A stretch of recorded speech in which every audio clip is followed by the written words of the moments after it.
recommend Meetup to a lot of my friends that are looking for different things. Wine tasting, movies, book club, meet a lot of new people, a lot of new friends, and it will make you more social.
recommend Meetup to a lot of my friends that are looking for different things. Wine tasting, movies, book club, meet a lot of new people, a lot of new friends, and it will make you more social.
Today, Belgrade becomes more than a city. It becomes stage. 34 years after Fischer and Spassky brought their legendary match to Belgrade, chess returns with another duel that is bigger than the board. Hans Niemann against Jan Nepomniachtchi. 8 classical games, 1 match, 1 question. Who will win?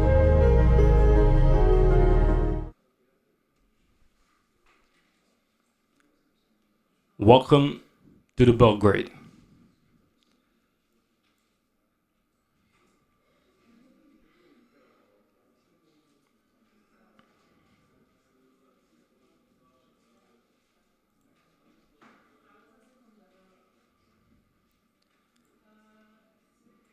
Welcome guys, I'm Eleyah. I'll be commenting the match from today in the next 4 days. Hope you join the stream. The game is about to start. We have 4 more minutes. I hope everything works well on the stream.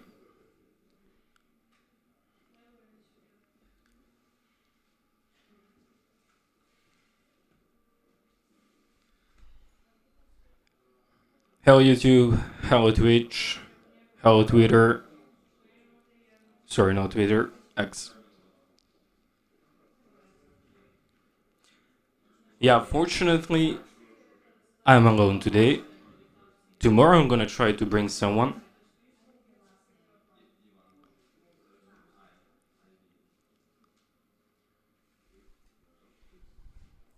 I can see Hans is in front of me, guys. It's up over there. Great.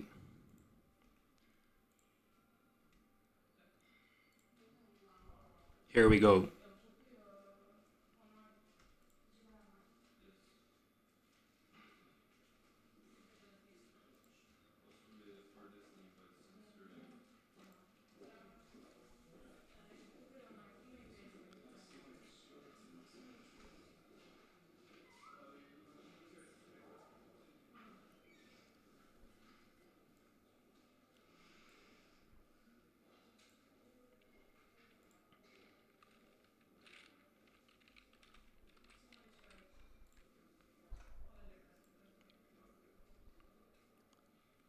Currently, HANS is 12 in the world with a rating 2742.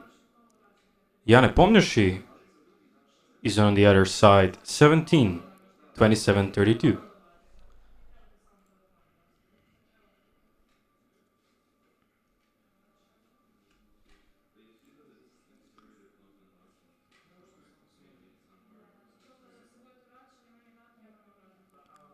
Yeah, eight classical games. 8 classical games. One is now in 2 minutes. The other one starts, I think it's 1:30 Central Europe time.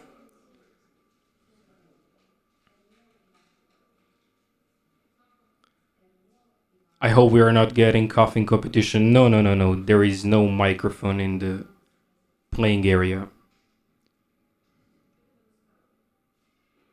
How is just two-player tournament organized? I don't know. The roof lighting is bad. Yeah. Yeah, 8 classical games. 60 plus 30 is the time format without time control increment. For the rest of the game, they only get 30 seconds per played move.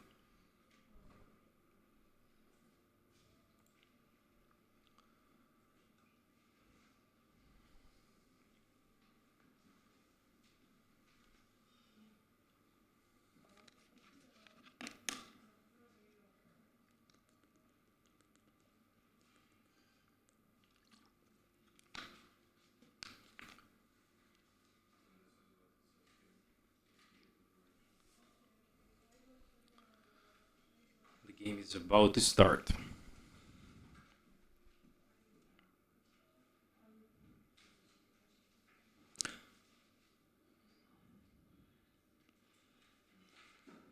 Will Haz be reading my chat in between moves?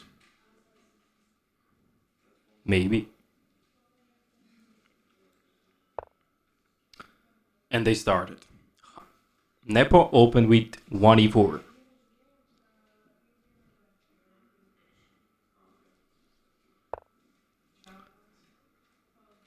HANS with e5.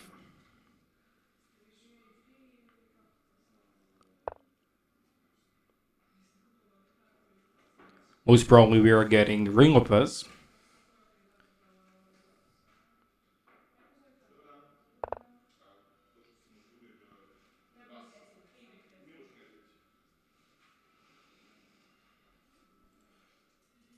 Do you hear me well, guys? Do you have any background noises? Hopefully not.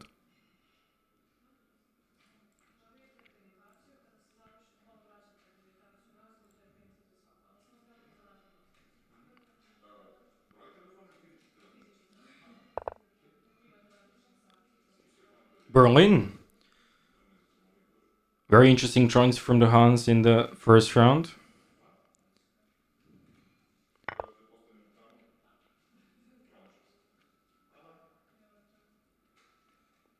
To be honest with you, I'm not a big fan of Ring Lopez myself.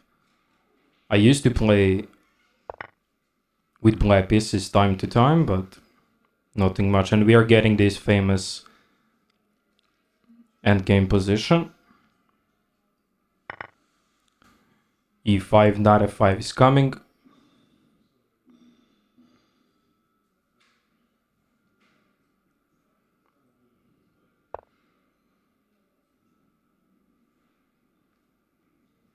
King takes queen.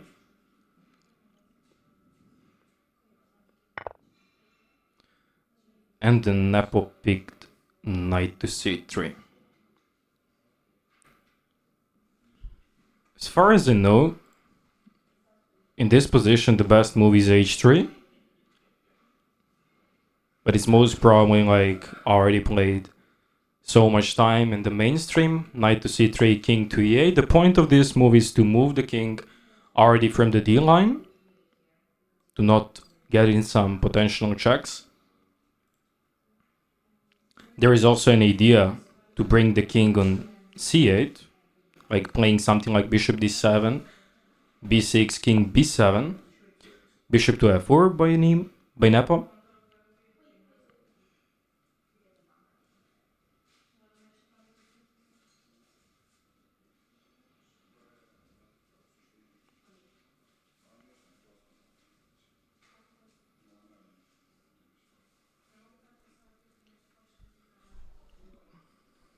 Hans should continue with the development bishop e6, bishop to c5,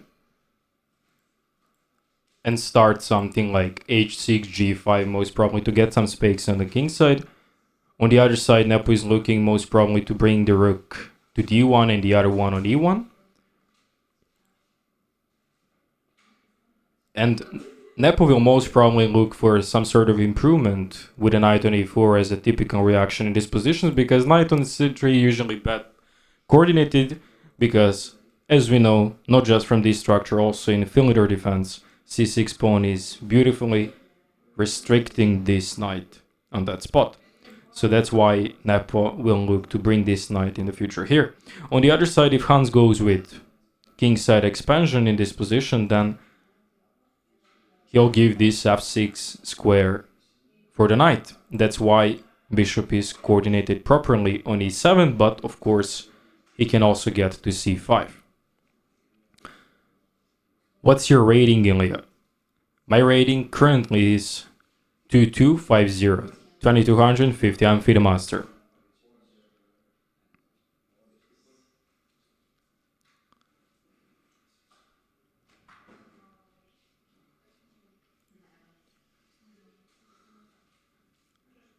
NEPO might be still in the prep, while Hans start thinking.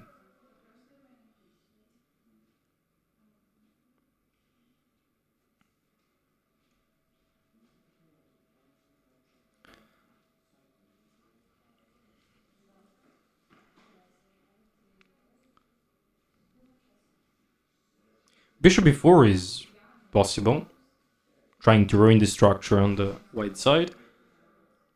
In these positions, usually the pawn on e5 is overextended, and if black gets some simplified endgame, he might possibly take that pawn in the future. NEPO is playing prophylactically this game. He doesn't mind endgame grind. It's hard to believe Hans is out of prep. Maybe he's not out of prep, maybe he's doubting what to play. Because all these top GMs, they know theory very well, obviously. And this is also psychology game on the other side. Sometimes you are pretending that you don't know technically some line just to see the reaction of your opponent.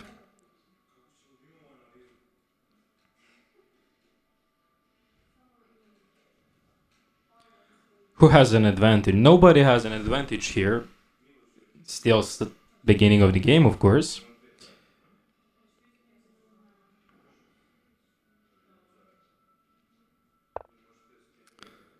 And Hans opt for h5. This move was not on the radar from Engine.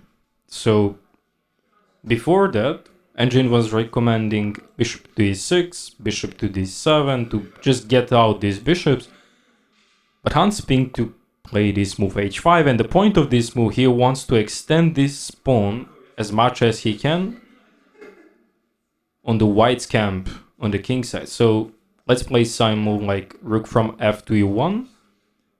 Then possibly he wants to bring this pawn all the way to h3, because generally speaking, for the endgame, if you restrict the king on the first rank and coordinate the g2 square, then he might have some issues on the back rank checkmating pattern issues in the end. And NEPO played very quickly.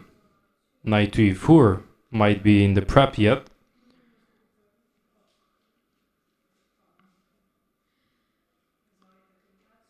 I think that Hans is just choosing waiting moves. He might also go a5 now, if he wants to be quiet with his bishops, because he has a lot of options. He can go bishop e7, bishop d7, bishop e6. Earlier he could go bishop e4. Bishop e4 also is possible now, despite it's that doesn't do much here.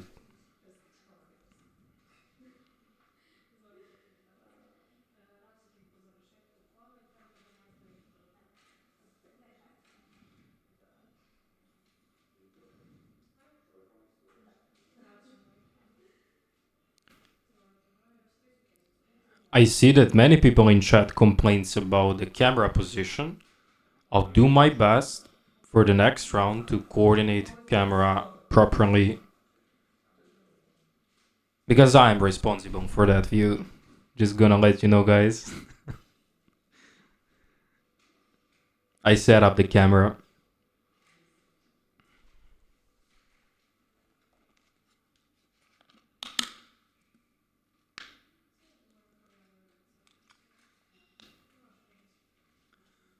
Hans should be favored to win this, correct? According to ratings, yeah, but that doesn't matter nowadays. Usually matters the confidence, the physical, mental statement at that point for the players, how they feel, do they rest well, are they ready to calculate, and so on.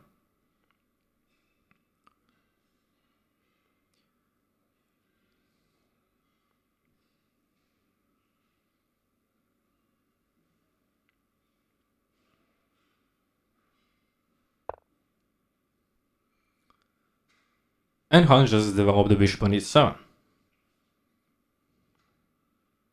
Technically now he's not able to go this g5 move as we recommended earlier as a one option, because what they play is something like h6 and g5. Since he played h5 already, this idea doesn't exist anymore.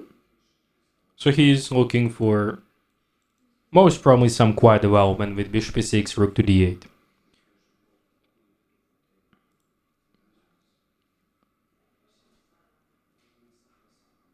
NEPO might bring some knight on g5 already, putting quiet pressure on f7 and e6. NEPO is, by the way, not looking to trade off the pieces, just because of the e5 pawn.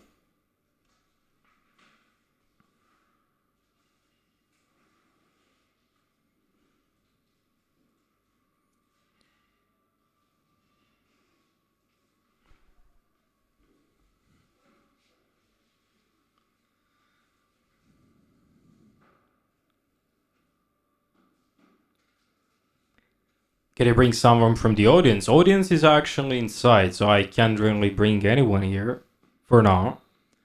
We're gonna make sure that depends who wins. Come here after the game to do some post-game analysis, or if it's a draw, maybe both of them actually would be nice. But there's only one chair here, so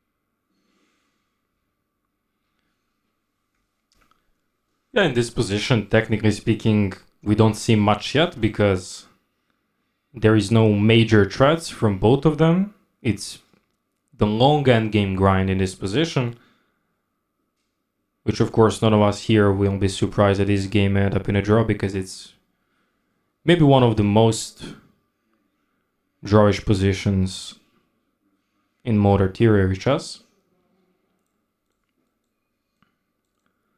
And for these structures, for generally this Berlin line, endgame line, it's quite well known that if white forces the things here, he might get into trouble. And if, of course, black defends accurately. So NEPO is choosing to play rook from f2-1. So we can notice already some patterns with knight f6 ideas, but of course Hans doesn't need to take that knight. He can just play something like king to f8 in these moments, because if he would take, let's say we just play some move here, and NEPO goes for this type of knight f6 idea, if he would take this, then this will be a very bad move, because now the inline gets open, bishop will get returned for NEPO, and all these dark squares and the structure is ruined on the king's side, so that's definitely not a good idea. The reaction should be king to f8, and this line is possible to have, but for example knight to e4, and if Hans wants to troll NEPO, he can play this move and they can repeat, but of course that will not happen.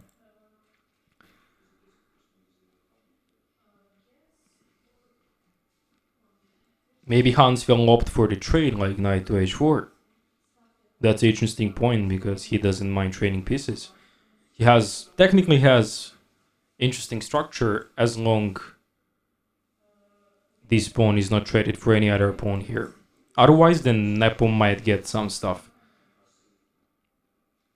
Or extending. I think a5 with a4 idea is going to be interesting here. There is also an optional rook lift with rook a5.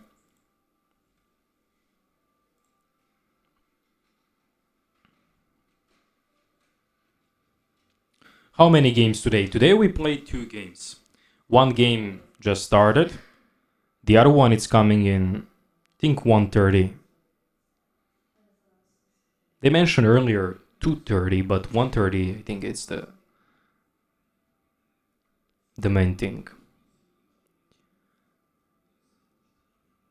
I think it's still working h4 here. h4, h3, if you mean, yeah. Like, maybe they can try, but also I think Hans has to be careful to not overexpose his pawns, because he'll get the same problem as NEPO could get with the e5 pawn. Like this pawn now is very well protected, but the light squares around that pawn, such a g4 square, now becomes soft. So even the move such a h3 NEPO can play here. Or he can just ignore with knight eg5, let's say. And I think still that Hans needs to play this a5 move. And actually that was on the board. a5? Or no, sorry, my bad. This was the last move. This is just the analysis in my annotation here, okay?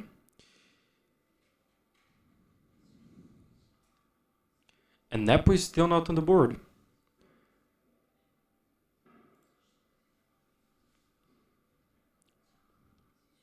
We can see there is actually a lot of audience members.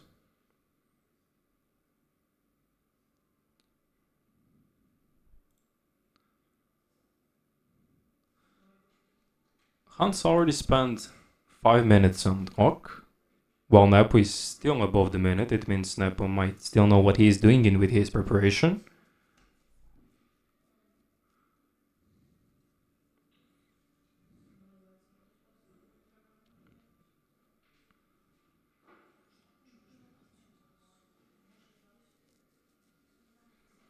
What is the plan for NEPO to push in the endgame? Maybe he has some idea here, I don't know.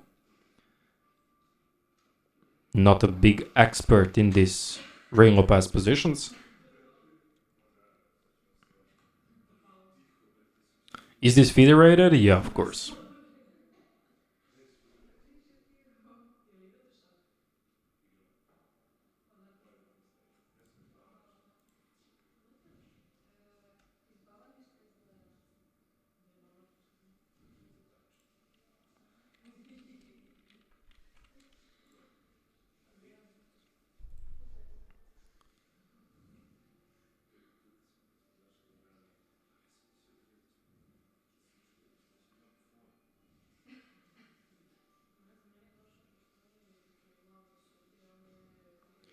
Isn't chess just memorizing?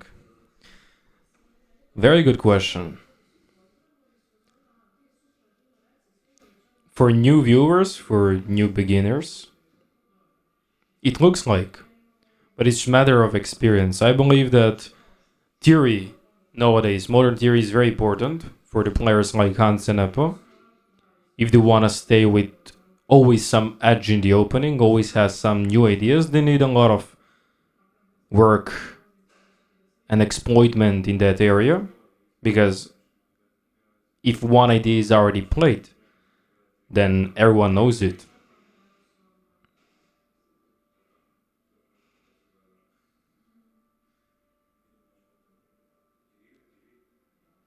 Most likely complete draw if Hans doesn't play extremely risky.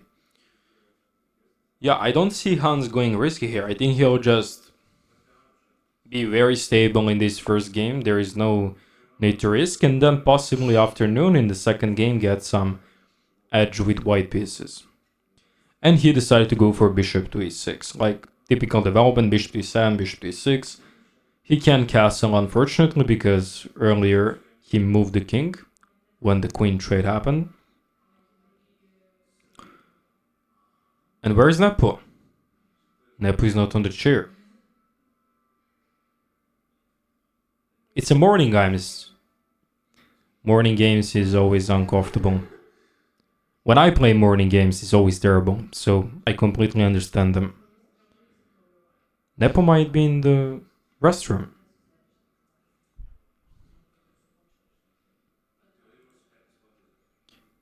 Bishop to e6.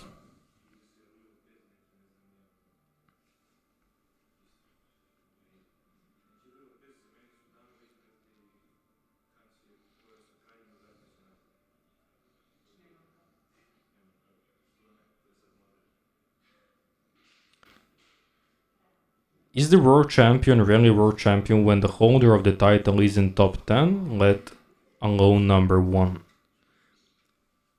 Nowadays, as you know, World Chess Championship cycle is a little bit broken because we don't have Magnus.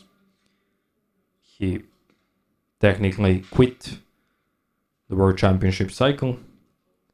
While now we have Gukesh as a world champion and also the new challenger Jawahir Sindarov. This year in November, I think, fighting to claim the title from the Gukesh. What do you think, guys? Who'll win that match?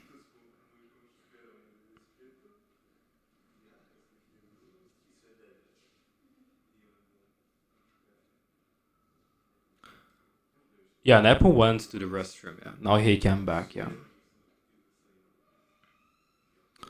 And now he's trying to remember the line. You can notice from his look on the side. Okay, now he focused on the board.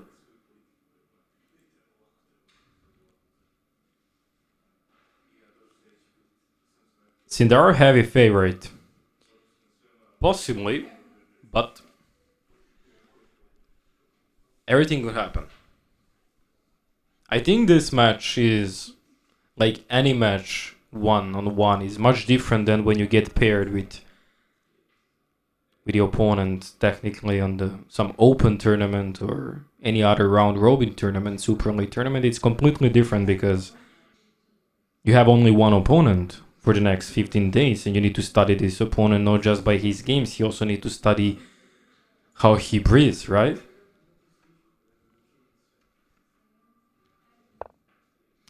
And NEPO goes for knight from f to g5, still not spending so much time. I like this format, to be honest with you. I think this format, 60 plus 30, is the ideal format for classical chess, especially nowadays.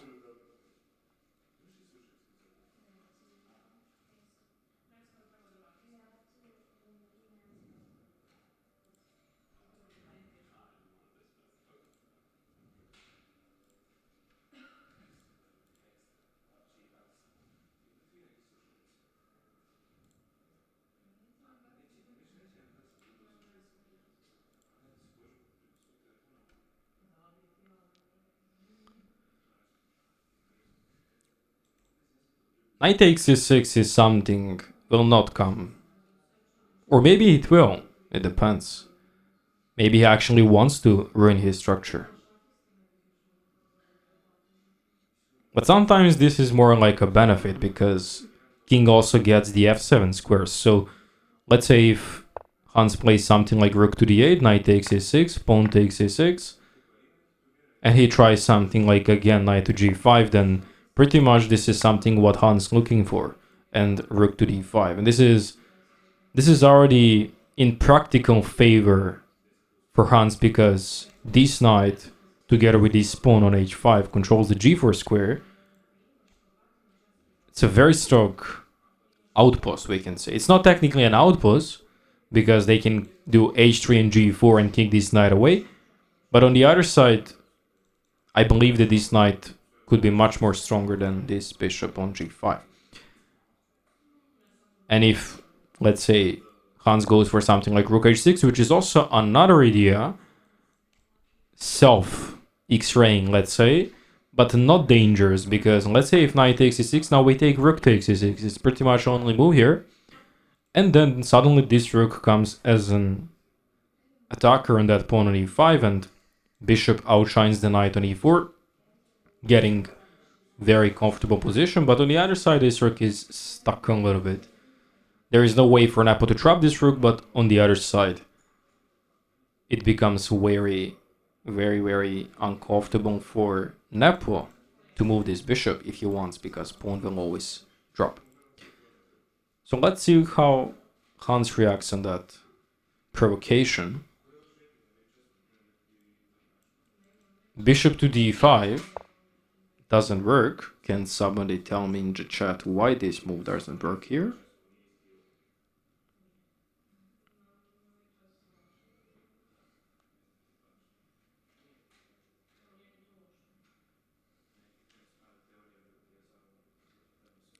Are you Grandmaster as well?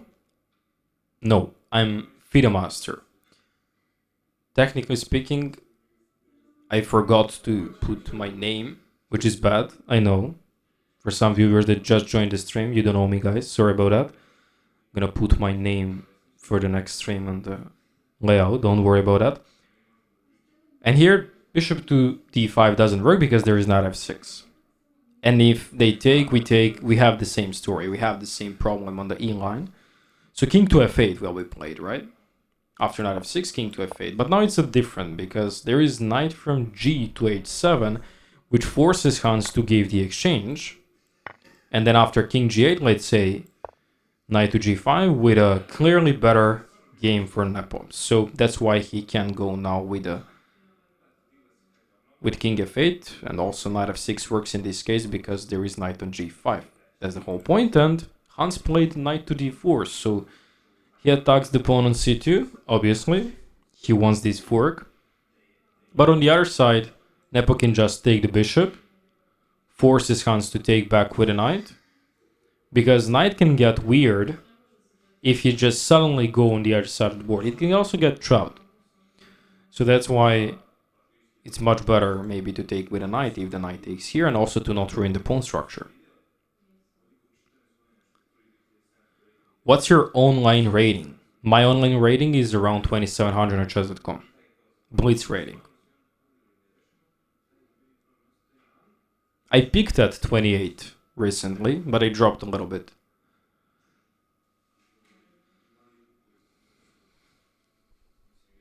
Doesn't FIDE rated makes it automatically official? If you mean on the tournament, it's official, yeah.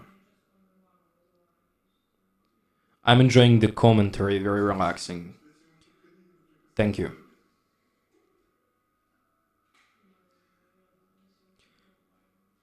This match is actually massive for Hans. If he wins after beating Ganesh, this will summon him as a top player and no one can ignore it. Yeah, I agree. And we have on the board, NEPO actually took on e6. Pawn takes is also possible. Knight takes is possible. It's literally depends on the Hans mood. If he takes with a pawn, he wants to play for the win. If he takes with a knight, he is picking stable option, because taking with a pawn opens other lines, also opens the square for the king, strengthening the f5 square, obviously, right? And I believe this is like, when you extend your pawns, generally you are showing your opponent that you want to get space, you want to get inside, you want to take his space from him. So knight takes e6, so he's picking more stable option. He's not risking to ruin the pawn structure. which I completely understand. First round, no need to risk, black pieces. There's still 7 games going here and just waiting for some little things that can create some trouble. So bishop to e3, Nepo is escaping the attack from the knight, planning to bring the other rook to the game. Let's see what Hans does. Will he bring rook to d8? Will he push f6? Because technically, at some point, Hans needs to do something with his pawn. That's why I mentioned that f takes e6 was an interesting option because changes the narrative of the game, changes the structure, and after f6, let's say, e takes, g takes, we have some imbalances, 3 on 2 on this side still the same. King f7 will come, connect the rooks, and we have some interesting battle. While maybe the h3 pawn will come there, but he has to be careful after h4, there is h3 obviously. Is b4 a good move here? No. You would have just dropped the pawn. What's your name, bro? I'm Eleyah. I'm Eleyah Stanovic, I'm from Serbia, I'm FIDE master. Yeah, I'm gonna just do now, like, I'm gonna just put the name so you can see my name. Okay.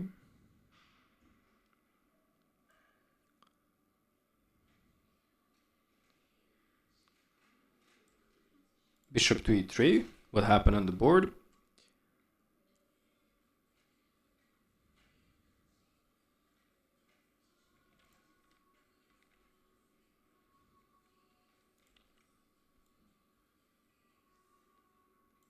I believe that in this game, Hans has good chances if Nepo decided to play very risky.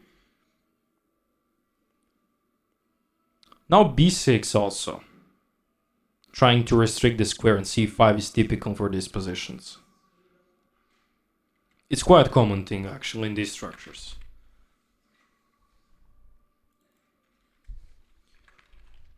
So I'm trying to fix now the naming thing.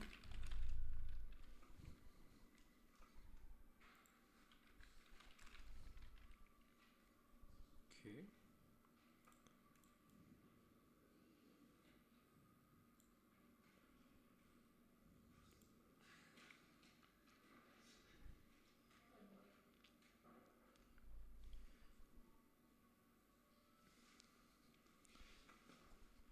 This will end in a draw. Yeah, there is big stake that this is going to be a draw game, yeah. I completely agree with you.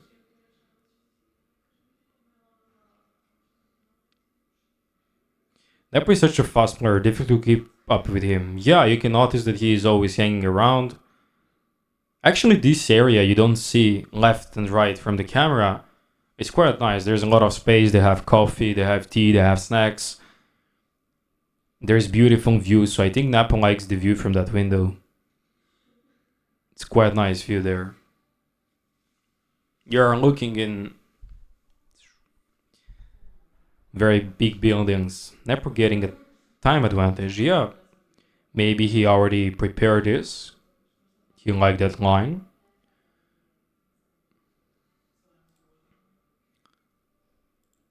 White has some chances.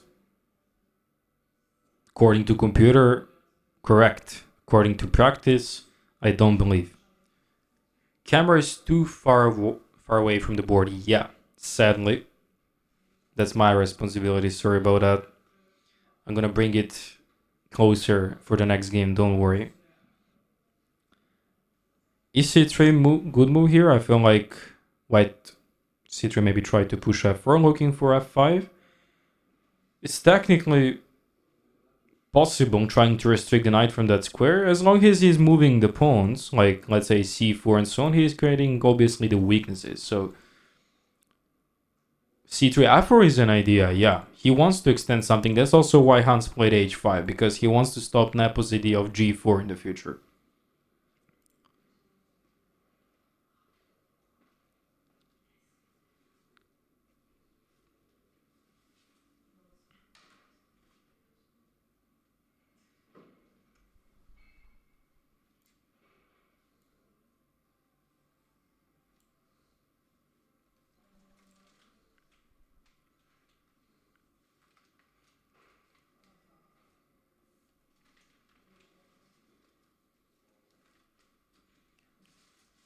Sack the queen?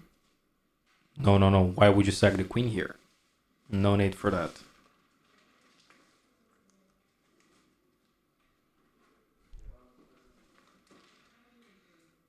Yeah, everyone wants to get crazy here, right? Like, everyone wants to go f4, f5, push.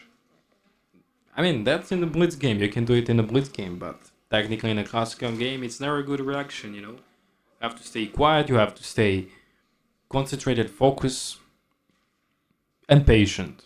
That's what is important the most.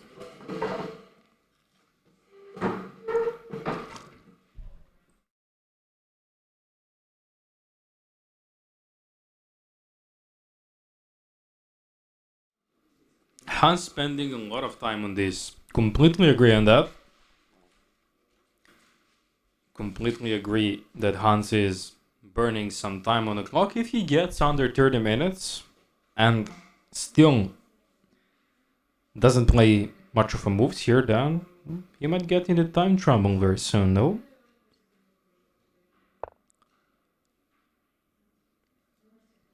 You should invite Anna Kramling as your co-host. I would like her to come here, of course, to join, but unfortunately, it's not possible.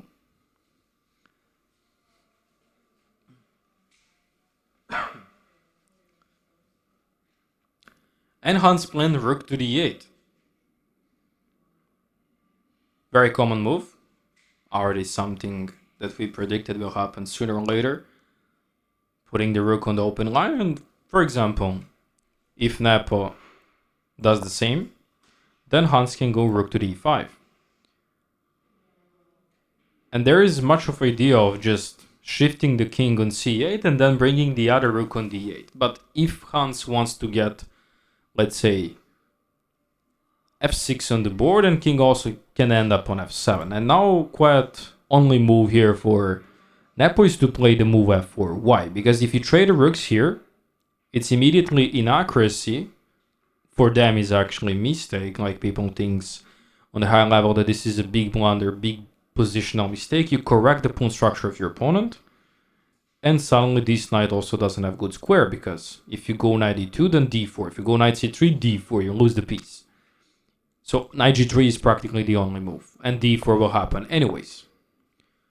Bishop has to come back, and for example, f4 doesn't really matter now because Hans will get c5 and so on. So actually NEPO played a move f4 now, which is quite natural reaction.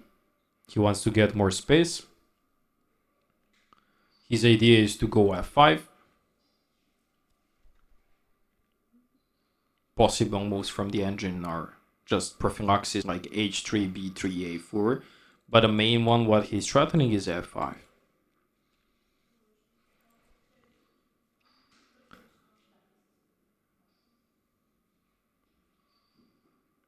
Crazy that people thought that the Berlin defense endgame is winning for white before Kramnik versus Kasparov. That's so true. That's a really good take, yeah. Because they think 4 versus 3 on the other side, these 3 pawns are technically controlling these 4. If you just look the pawn endgame. But this is maybe one of the most interesting Ray Lopez endgames, I think so.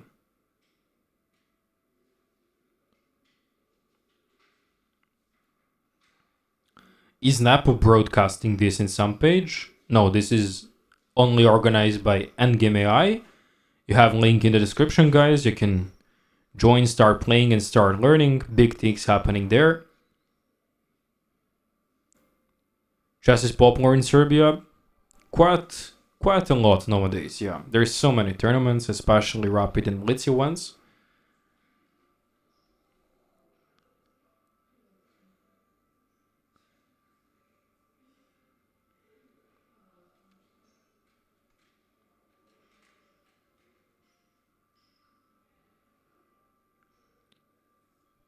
Big love for Hans, I guess. So many people here. I believe on the second game there will be more viewers because it's morning. For US it's currently in New York is like 437. So it's mostly the people from Asia. I guess so many Indian fans here. Type 1 in the chat, guys, if you're from India.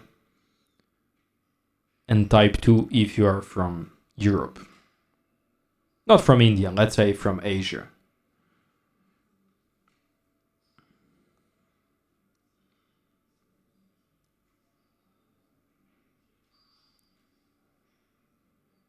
Oh, South America. You're awake at this time.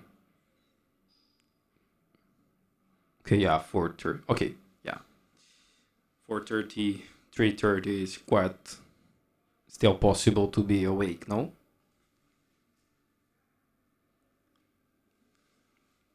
California. Okay, yeah, California 138. That's good. From Mexico.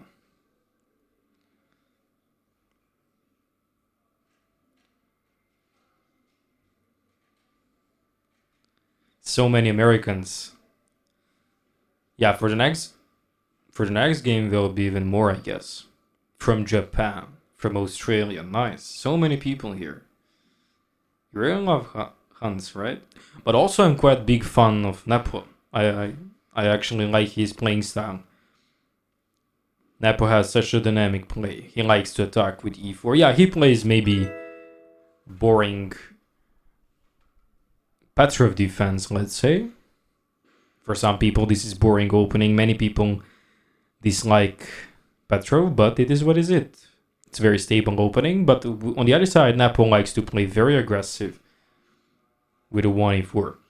And we can notice that HANS is under 40 minutes. And NEPO is chilling around, taking some snacks, enjoying the views. Petrov is fun if you're not 25 plus.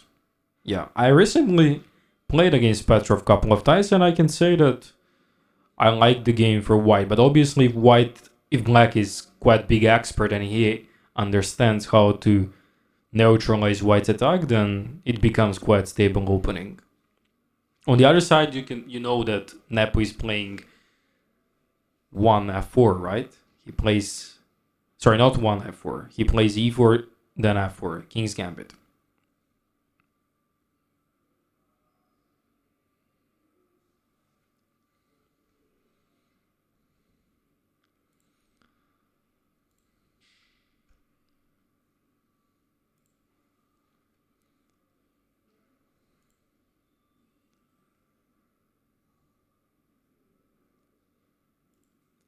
NEPO quite big fan of getting imbalanced game already from the move 1, I would say.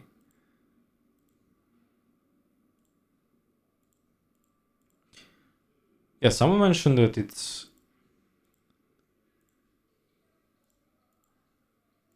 annoying to hear the clicks from my mouse, but it is what is.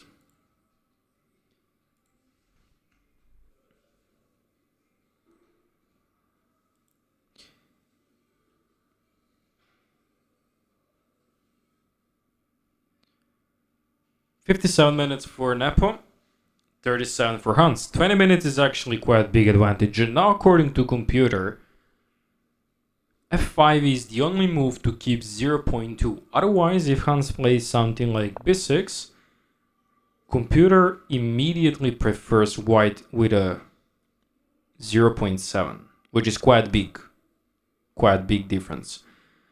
So on f4, HANS has to know. That's why he's burning time. That's why he spent some time here. Because he wants to understand if f5 is the only move.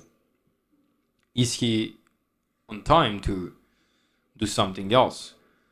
So let's try to break down why f5 here is the only move. Because to be honest with you guys, I'm completely transparent. I don't even understand myself why f5 is the only move. Let's say b6, which is also technically good. Because this gives an option for NEPO to also go f5. But also NEPO can go something like h3. And if in this case, let's say HANS goes for f5 here, then we're going to have the trade and then steal f5. f5 prevents f5. Makes sense. Okay, I thought it's some big difference because we've seen in some scenarios that maybe Hans can allow this, but he usually stops it with g6 or something. So f5 now is quite important for Hans, and I think he might play that because it's literally the only way to stop the idea of NEPO going f5. Is there a prize for the winner after all the classical are done? I'm not entirely sure, but I think that, let's say if NEPO wins, he gets some prize money for Hans, plus anyways money goes to charity, and that's something you should know. This event covers a lot of charity things. They're donating to charity. All tickets that are bought for this match, the audience that are inside, all money from the tickets goes to charities. So it's quite a nice event, no?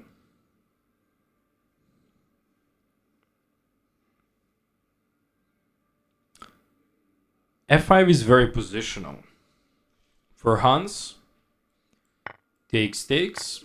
But okay, why now f5 doesn't work? Because there is knight g7. And attacks the pawn. And now if rook f1, then it's bringing the rook back where it was. So it's like literally waste of time for NEPO. He needs to play more dynamic here, like maybe bishop c5 or bishop f4, trying to put a pressure on c7.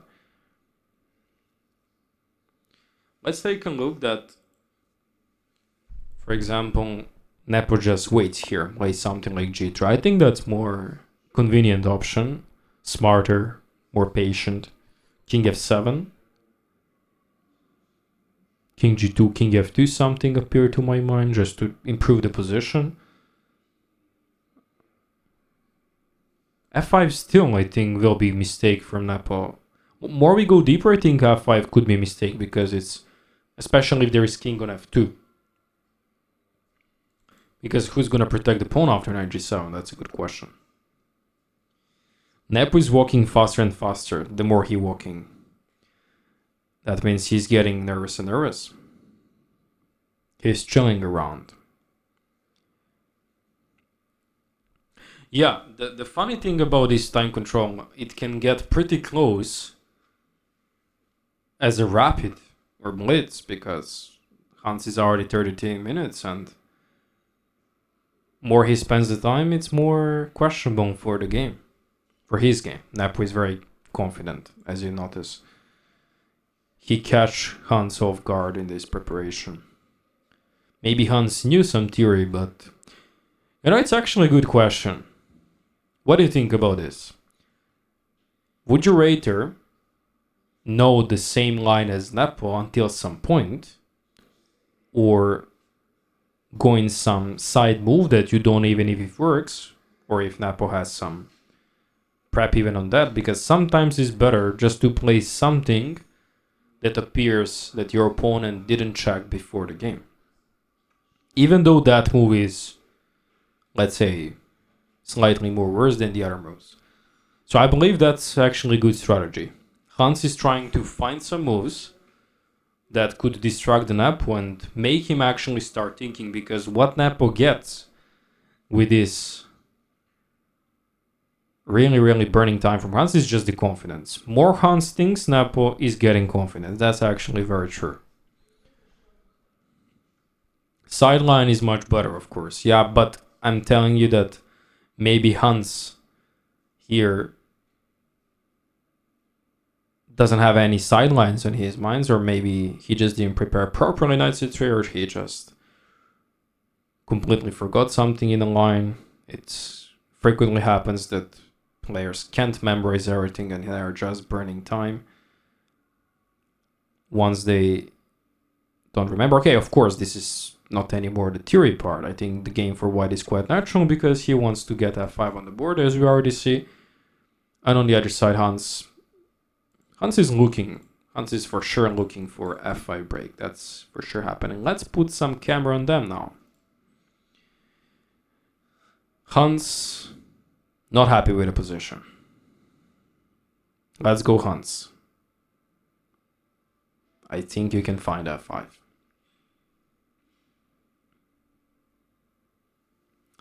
Maybe it wasn't in the file. Maybe. Who said that?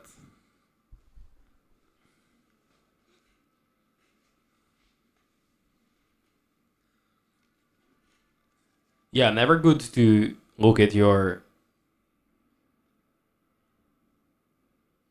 board by having the hand on the head like Hans is having, especially in the morning. Yeah, Hikaru mentioned that.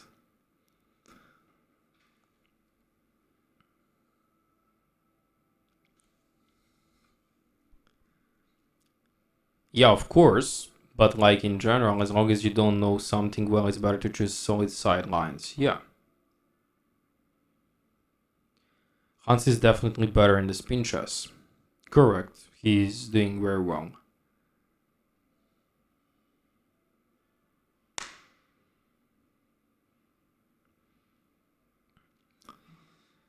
Yeah. Yeah, definitely. You lose these kind of positions by overthinking, burning time, and so on. While on the other side, NEPO just spends a couple of minutes for some natural move that gives him improvement. But when it comes to concrete lines, like f5, also NEPO needs to calculate. So I believe that's why he also spent some time previously.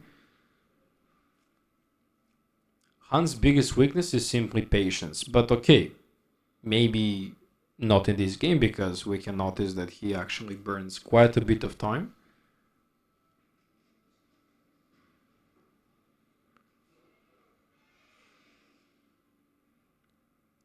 Hans hates planes in the morning. Yeah, me too. I think no one actually likes to play in the morning.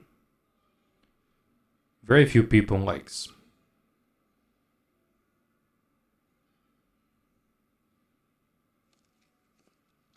What's the time control? 60 plus 30. It would be very weird if this time control is 90 plus 30 and Hans already burned 1 hour until this position. That will be very weird. Is Serbia at World Cup? If you mean for soccer, football, I think no. G6 is bad. G6? I mean, it's not a bad move. It just gives more space to white because he already coordinated this. f4 is here. He'll just try to, let's say rook e2 maybe. Then the other rook can come to the game, let's say. Potentially he might also break later with f5. Doesn't matter if g6 is played because f7 is always an interesting target.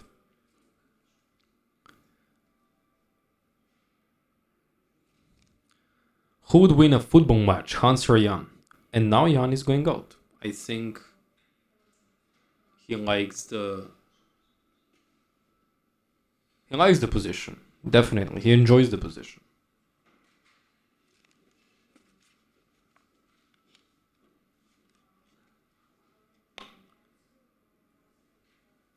Oh yeah, sorry about that, guys. Completely forgot to change the scene.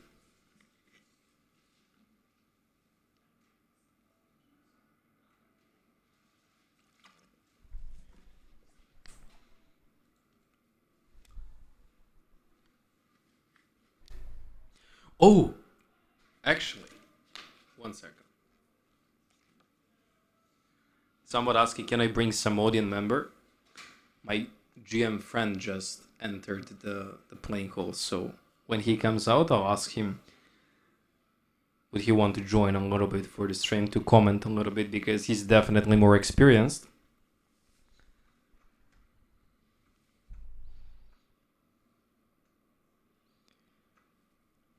Paid audience? No. People actually came to watch and they paid tickets to come here. And money from tickets goes to charity.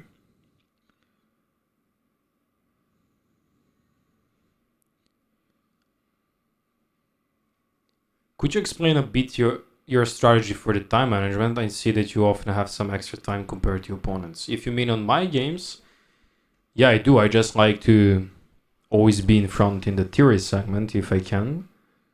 I don't really mind blitzing out moves if I know theory so far. I don't want to wait. I don't want to play mind games. Like, I just respect my time clock, especially if it's, let's say, rapid or blitz. When it comes to classical, you can be a little bit more psychological and pretend that you do know some line. But on the other side, if your opponent knows the line, that doesn't really matter. So he also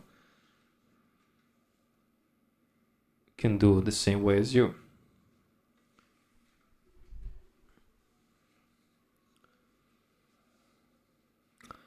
You gotta admit that stare downs the walk chess is Jan's day had so much aura compared to modern chess with young players. I didn't understand that message properly, but I don't wanna agree with something.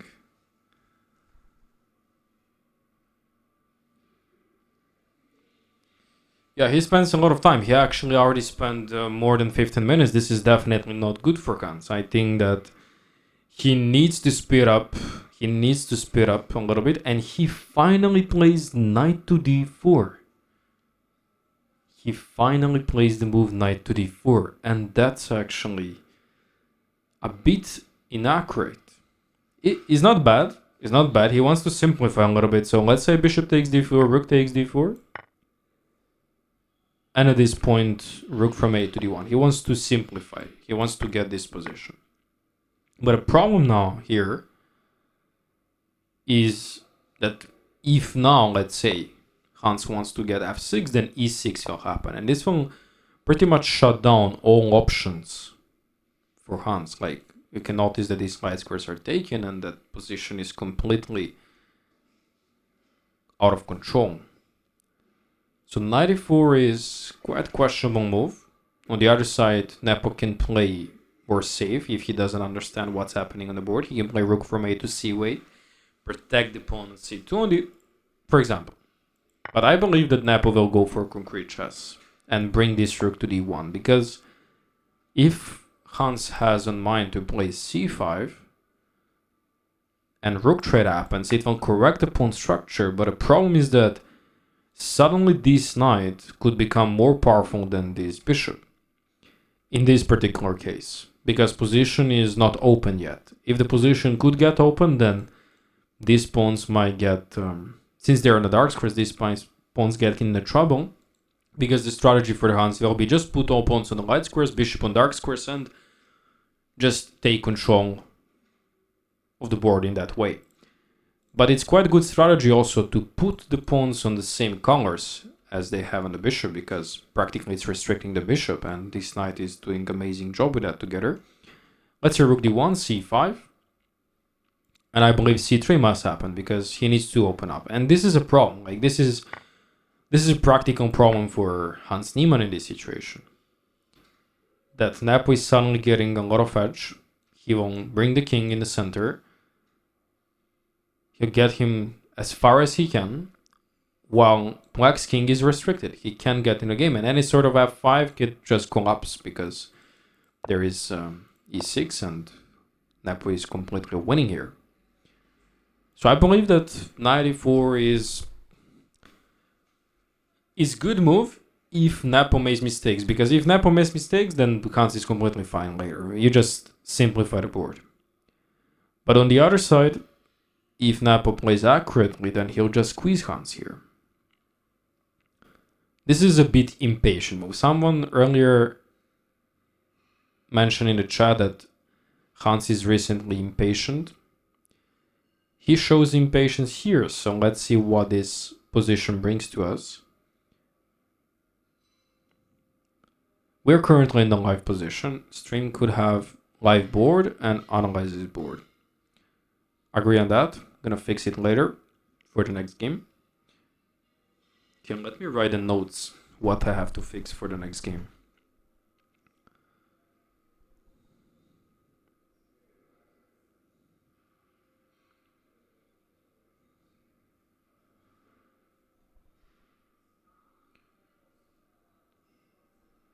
Live board. my name. If anything appears yet, just let me know. Oh yeah, camera thing. Camera to put more close. I want to be highly professional with you guys. I want to bring the full experience if that's possible.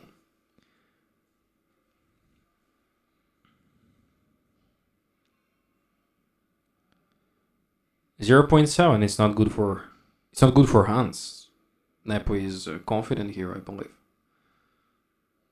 NEPO has 53 minutes while HANS is on 25. It's not good for HANS actually. Where is your friend? Not here. If you mean on the stream friend.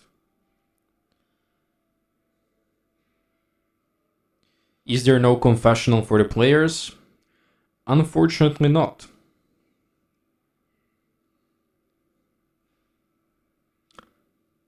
And camera higher so we can see the pieces and maybe not see the lights flickering. Yep. Let's take a look at HANS and NEPO closely. Both of them are concretely calculating. NEPO, when he makes this face, he most probably sees that what's coming now in the next few moves might get him an advantage. So I believe that's what he analyzed from body language. Like, you can see the confidence. And Hans understands now that the 94 is not the best move in the position.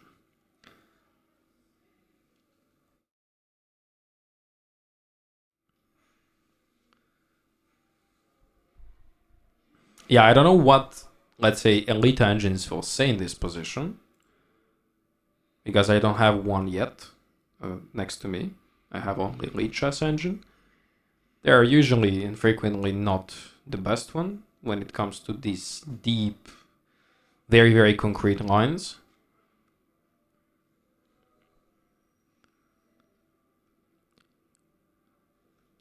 Is there a reason the camera is so far from the players? There is no big reason, but I put it there because it was quite nice to be a little bit so we can also see the audience, but since we don't have the other camera, that's why the camera is wide there. But okay, I'm gonna put a bit more closer. There's no any reason. I just decided to put a camera there, so I'm gonna change it for the next round, as I mentioned again. Why not just invite Levi and Dina as well to complete the circus? Okay, why do you think this is circus?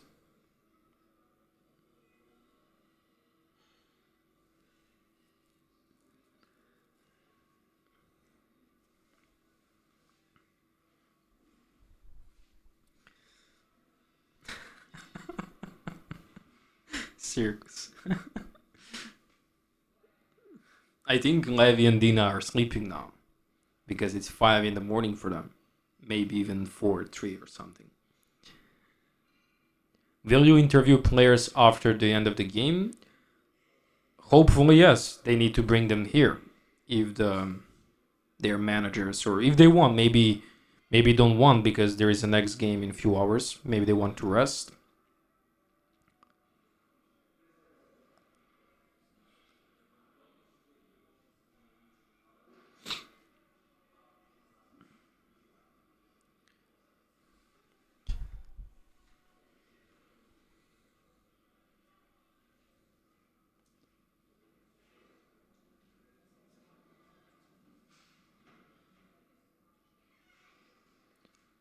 Just not a fan of the content creator people, would rather have real chess players invited.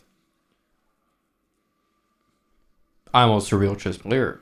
Maybe not GM, but FIDE Master is quite enough. Prize money is on the line, yeah. 94. NEPO still thinks.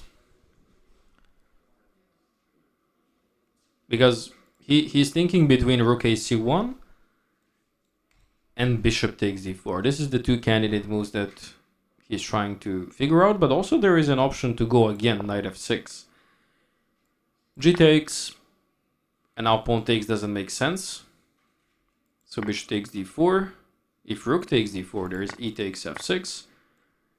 And this rook endgame is quite interesting because let's say rook to h6, rook takes a7, king f8. And there is a big threat of checkmate. Despite this pawn was taken, there is nice chances for NEPO here in this endgame because the 7th rank is already occupied. On the other side, Hans will put the pressure on the 2nd rank, but this rook is a bit lost here, so he can find a quick reaction for this rook to come to the game. Knight f6 would be inaccuracy from NEPO because definitely bishop takes d4 or rook from a to c1 are much better chances, as I would say.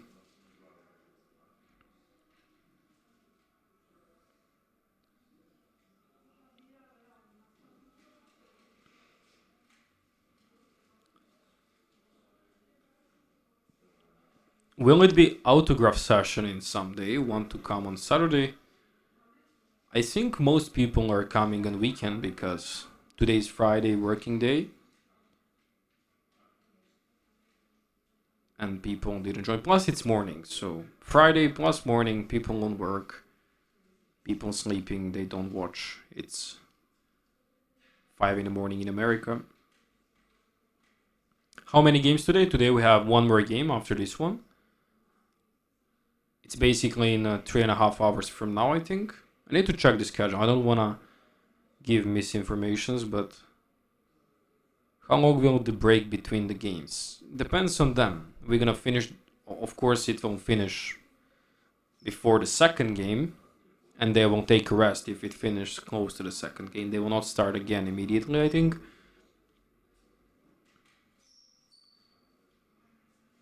What is AI match? AI match. It's ENDGAME.AI. ENDGAME.AI. You don't know for ENDGAME.AI? This is ENDGAME.AI match. You should know, dude. Yeah, I agree. This broadcast has delay? No, it's full live. I will not be able to read comments then if it's delayed.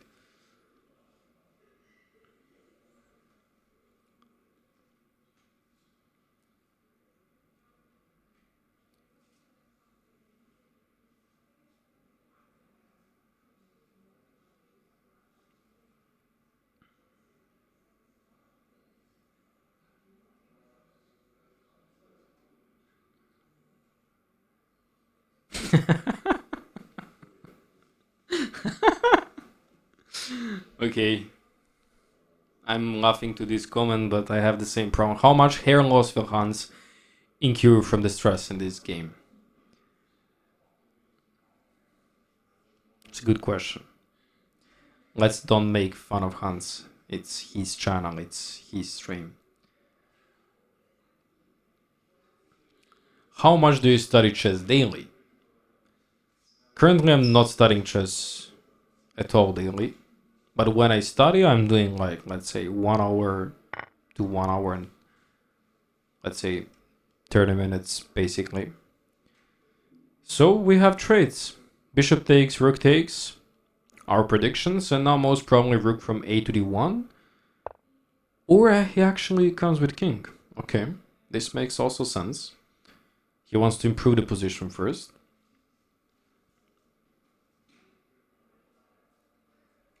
I believe king d7 could be an option. Rook a d1 takes, and king e6. I think that's something what Hans could try, because it's obviously centralizing the king on a quite nice spot. Controlling the f5 square. Also there is no g4, he'll play g6 next. b6, trying to just control the squares where this knight could come, but only white can like win this game. It's quite hard for black to do anything to improve the position enough to make some problems to white, because this bishop on e7 is very dead. Like I believe that this bishop can't do anything. In this situation, the rook and knight are better combo, according to the pawn structure. Why not c5 after rook from a to d1? So let's take a look. It's a good question. I believe that necessarily if Hans changed the structure like this, then this pawn might become a target. And now when you go c5, there is c3, and then this pawn falls anyway. Okay, he can technically play king e6, and on the end of the day, it could be risky for Nepo to take, but since he has the knight on d4, there is no pawns to bishop c5. So this pawn is actually for free, and then Nepo is, let's say, winning the game because pawn up is enough for them on that level. So I believe after c5, this is the main problem. Also, they can play f5. They can just ignore the stuff. That's actually another story, yeah. Maybe he wants king c6 with that. That's also interesting. Say king f3, trying to just look on the knight if the other rook comes to the game. And then now we commit the trades. Rook takes, let's say. Pawn takes is possible also, but let's bring the rook to the game, and Nepo can start slowly improving the position with, let's say, h3, g4, and just getting some stuff on the king side. That's what is my opinion. Why Nepo always go outside? Technically, I could see him here because the door where he leaves, I'm immediately next to these doors, like let's say 5 meters. So technically I could see him, and technically he can hear me when he gets out. So, and yeah, maybe nerves. Yeah, maybe nerves also. Yeah, but it's definitely getting more interesting. Despite this is an endgame, it's getting more tense because Hans is 22 minutes, Nepo 45 minutes, and completely agree with that.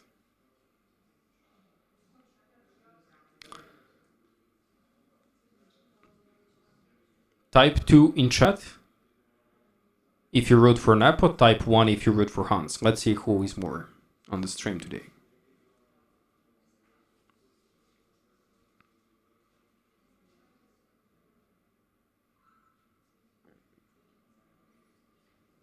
One for Hans, 2 for Nepo.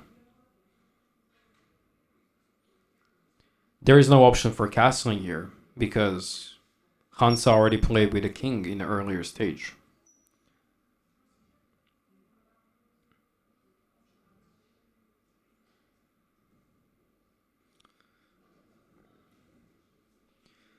Definitely more for the Hans, but there is also Nepo fans here.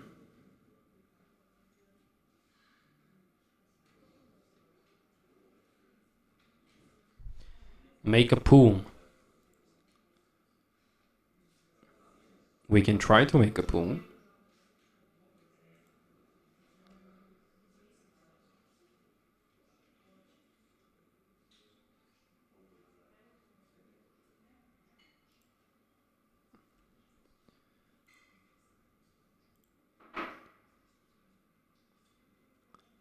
One for Hans, 2 for Nepo. Let's see who is more here.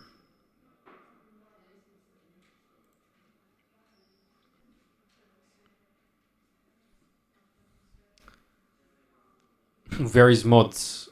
I guess I'm everything on this stream for today, for the first round. Yeah, king f2. He wants to improve the position slowly. He's not going for rook a, but I don't understand why. I think rook a1 is not forcing, it's just normal development, exchanging the not developed rook for the rook on d4, which is active rook, obviously. I don't know, maybe he didn't like something about c5. But okay, I still think that this position is very good for Nepo. c5, c3. I think this is very good position. I don't see Nepo making mistakes. I only see Nepo winning here, actually. Like d takes, knight takes, and like this knight is quite crucial piece for the further problems. And this bishop is completely out of the game. Okay, bishop is here, but completely restricted, and the rook is out of the game. But maybe he didn't like rook h6 ideas. That's also the purpose of h5. That's also the purpose how the rook joins the game, and maybe he thought that, okay, despite king and bishop are awkwardly placed here, the rook is coming to the game, and he might create some tension. But still, I believe, like, knight e5 could be a very nice move. King f2 anyways.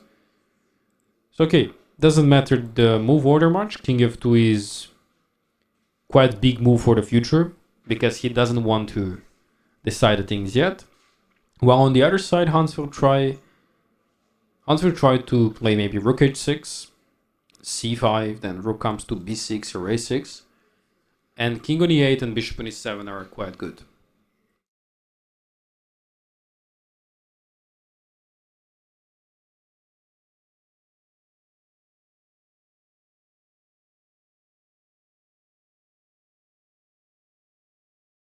Alright guys, we're gonna have the Grandmaster join in. I'm gonna just set up the things for him.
Alright guys, our guest is Grandmaster Luka Drašković. He is from Montenegro. Hello. To the mic here. And give me 1 second to just add one more mic.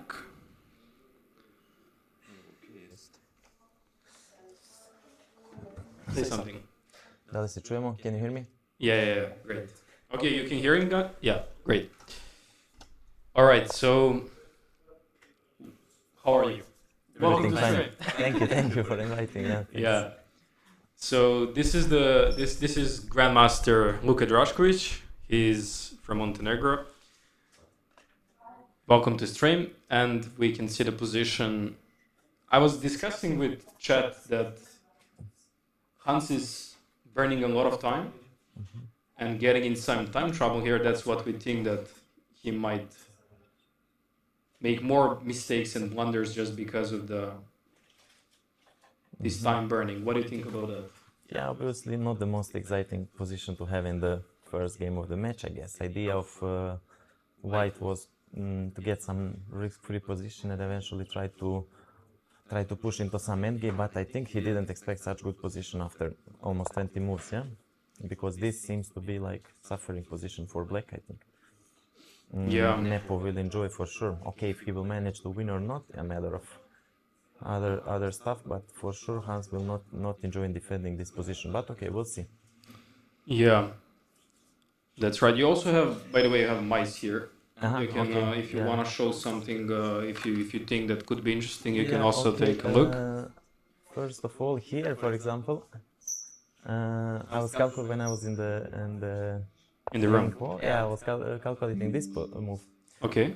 But NEPO is obviously, I mean, not rushing this is, how to say, responsible decision, right? Okay, it makes sense to push on the side where are you 4 versus 3, but maybe too aggressive. And okay, I was calculating some lines like this, and actually even something like this, but takes, let's say, okay, even bishop can take, and okay, some position like this. And after rook e2, you have maybe rook h6 or something, and seems to be He'll okay. stay in the game. Okay, for black, but this is some decision that you're calculating because okay, you can make a progress immediately on this side, and f5, f6, or knight f6. Many ideas are coming there, but obviously I'm a very experienced player NEPO is, so He'll just wait. no fast decisions in position like this where you can actually play this f5 probably in every move basically, and black will need to think on every move what is going on after this move. So very yeah, again I'm saying very pleasant position for white. Okay, I mean they were speaking a lot about this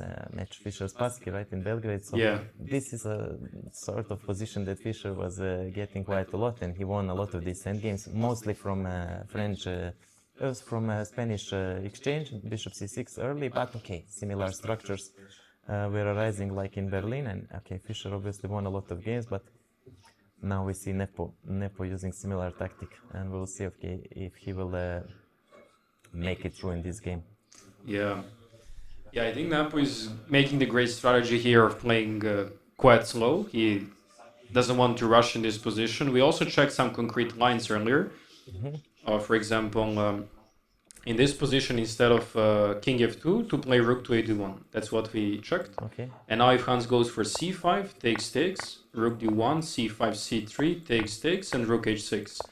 Like, quite forcing, because rook h6 is the only idea to bring the rook to the game, somehow to help the stuff. And despite, there is, maybe NEPO didn't like that. Maybe NEPO just wanted to slowly bring the king here, slowly to create future chances. He knows that he can go for some quick stuff, but at this point, I think the decision of NEPO is very good. So I think yes, I guess he understands that probably he can sort of simplify in any desired moment, and probably, as we said before, keeping the tension is a much more practical decision. Let's say engine will say it's equal, but practical decision, it's much better to keep more pieces on the board, especially having in mind the time, right, that you mentioned. So yeah, this is also a big factor in such games. 1 second. I think it's on a different side. Maybe now okay. it's better. I think. Okay. Yeah, Something like thank you. Okay. Yeah, so yeah, we'll see. Usually, I mean, in first games, in the matches like this, I guess it's more that you don't want to lose actually than you want to win. So Yeah. maybe. So it's I understand the opening choice, but okay, the move only I didn't like is this knight d4. Earlier, right? Yeah, knight d4. It felt Too much, too early. Yeah. maybe too early, and I guess okay, this knight is good on e6, but okay, I mean he was worried about f5, right? Yeah. So black has to play some other, maybe he has to make some decision, maybe he didn't want to, so I guess that's the reason he jumped on d4, but We thought f5 here is quite unnatural, right? Like to ruin the pawn structure with g takes f6. That's definitely something you don't want to do, right? That's very strange. I mean, obviously you have to calculate very precise, and like if you miss one move there, you can lose instantly. So let's say g6 would be more natural move. Human putting, because bishop is controlling the dark squares, but obviously there white can play g3, h3, king g2, king f3, and slowly start to push g4, yeah, to get ready for it. And we cannot see how the black will stop it actually. So, and of course after g6, not h3, because then black can play h4, and okay, that's well known how to lock this structure. But first g3, so after h4 you're ready to respond with g4. You can maybe make this. Do you have this? Okay, yeah, you sure, have mouse, sure. yeah. So for example g3, and of course if something like this, g4, but here g3, yeah, if of course h3, h4, and probably at least he locked a little bit on this side. Still white is better, but yeah, as I said, more natural move maybe for black, but also not so promising. I think it's good move. Like maybe definitely better than 94. Doesn't matter what computer says. It's just practically fine to keep the position. Yeah, the thing is that black will suffer probably anyway, so it's just you need to choose which type of position you will enter and you would love to defend, but I don't know, we will see. Yeah. We'll see here. This rook on h6, it's very questionable, right? Yeah. It's- King d7 played. That's actually quite expected move because he wants to bring the king to the game. Okay, let's I play, I don't know. Let's say I play g3 or something. Yeah. G3 for Nepo, for example. Or king f3, I mean, I don't see big difference. Yeah. Anyway, I want to do progress on that side. I feel that you have to worry about c4 move, you have to worry about f5 move, you have to worry about g3, h3, g4 plan. Yeah. So all these ideas are quite, I mean, quite present, and it's Exactly. hard to predict what White will do. And actually, he can play faster, even if he has 20 minutes. He can still maybe make more difference on the clock in such positions, which will play a huge factor here. Eh? Yeah. Maybe now rook on h6 could get in a restricted zone, because if Hans at some point played something like king to e6, then it feels more natural for this rook to come back and goes to d8 I think so as well. Eh? for something like, for example, like if he, especially if he goes g6, then the rook doesn't belong here. He needs to go on the other side for sure at some point. Yeah. Or if he wants to get c5, he first needs to trade off the rooks. But if he trade off the rooks, then it's check. He needs to go backwards. If he goes up, then he steps in the zone for the rook. A lot of little issues. Yeah, let's say, yeah, like a lot this, of which stuff. you need to worry about. Yeah, Nepo is in a very comfort zone. He's definitely having... And actually they made the rook trade, and because c4 was played. Nepo played c4. Maybe that's... Is that too forcing? Like he forced the trade and then king is6. I think this is this was a bit impatient from Nepo, no? Maybe, but maybe he wants to make this rook on h6, as you said, a little bit. A little bit out of the game. Yeah, out of the game. And then when king is on e6, actually, what is the thing that you need probably to keep the bishop on e7? Otherwise, okay, their c5 or g5 square will be with check and possible progress. So Yeah. But I believe that Hans will have now great chances to defend this position, because let's say rook h8, maybe g6 at some point, also b6 to B6 control probably c5. to control c5, right? Yeah. But And still, then- still, even if you trade the rooks, like I have 4 versus 3, and on the other side, this 4 versus 3 are probably equal because of double pawns, right? You are not getting rid of these double pawns too easy. Yeah. So I guess this is okay, long-term advantage for White. And we will see. Okay, with this time difference on the clock, I'm still slightly favoring White to maybe win the game. I don't know. Yeah. It's even live board, guys. Next game we're gonna put additional one small board for the live, but this is live board. Like king f3 was played, so now we're slowly improving the position.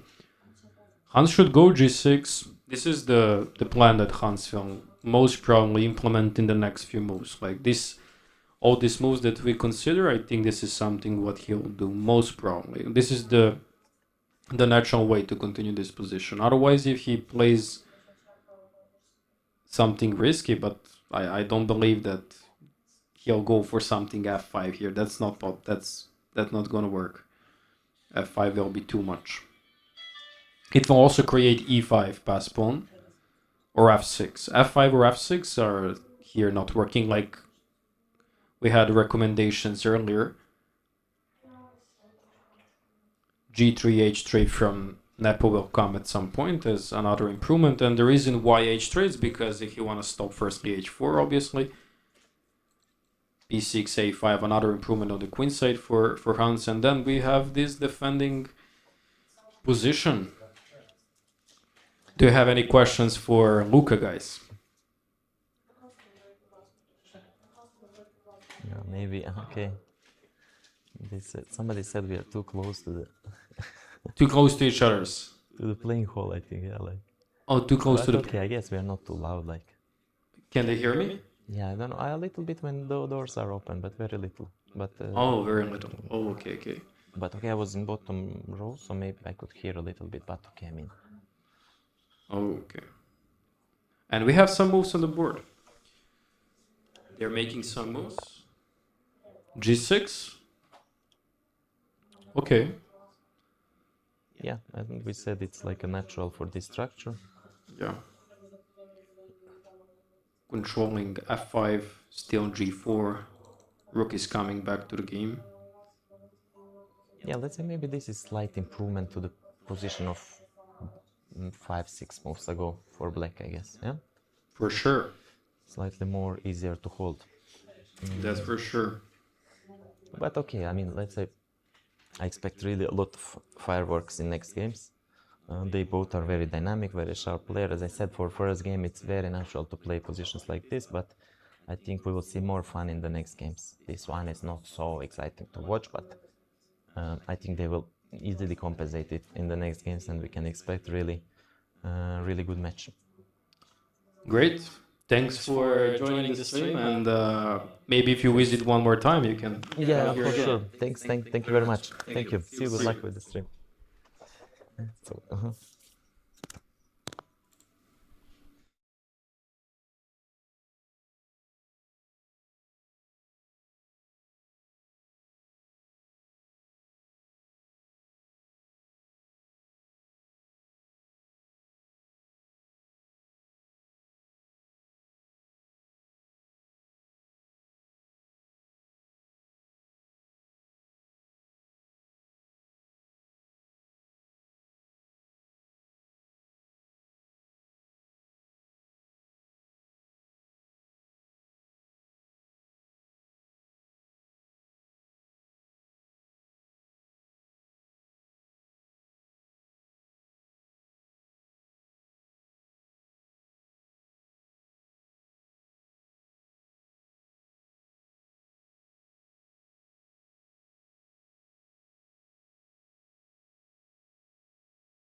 We are back, guys. That was Luka Draškovic from Montenegro. Good friend of mine and also grandmaster in chess.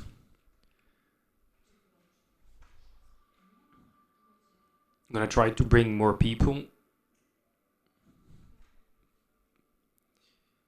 Let's see what we have. So yeah, G6 happened. NEPO also spending some time on the clock. 37 minutes against 15 minutes, so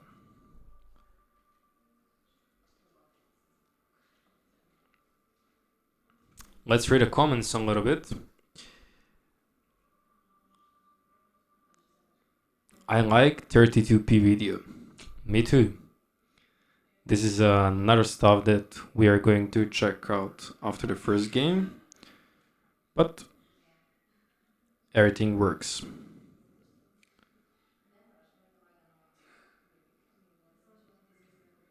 Yeah, I agree. Speedruns from Daniel Norditsky are golden stuff on YouTube, so big recommendation to watch for that type of content.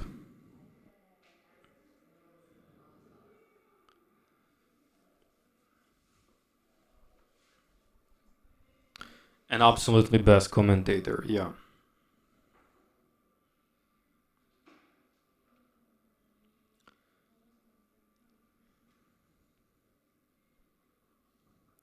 And we can notice the first time, maybe Hans was already up, but first time Nepo is thinking while Hans is checking out. taking some snacks, I guess.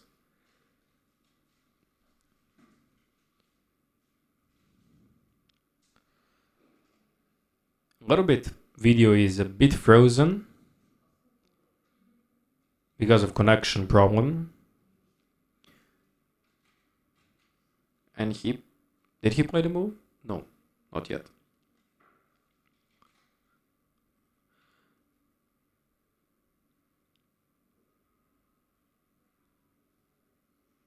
Players hearing the commentary makes this unfair competition. They don't hear commentary. I don't know how you know it, but they can't hear it.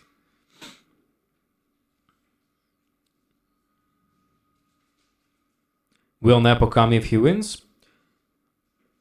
I will invite the one who wins, or if it's a draw, I'm gonna try to invite both of them, but I have only one chair here, so technically I will invite only HANS if they drew, or I'm gonna invite only NEPO if the game is won, or if HANS wins, of course. But this game will more likely end up in a draw. But on the other side, NEPO has a great chances because, as what we recommended here, like he'll slowly improve the position, h3, g4, and so on. And he decides to go for knight g3.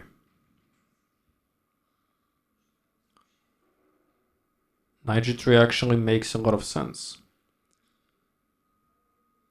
Improving the knight.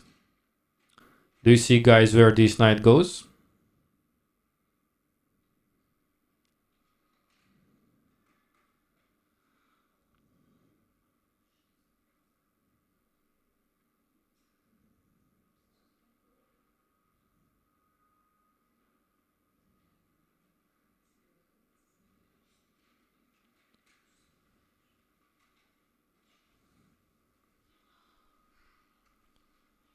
Knight goes to the d4.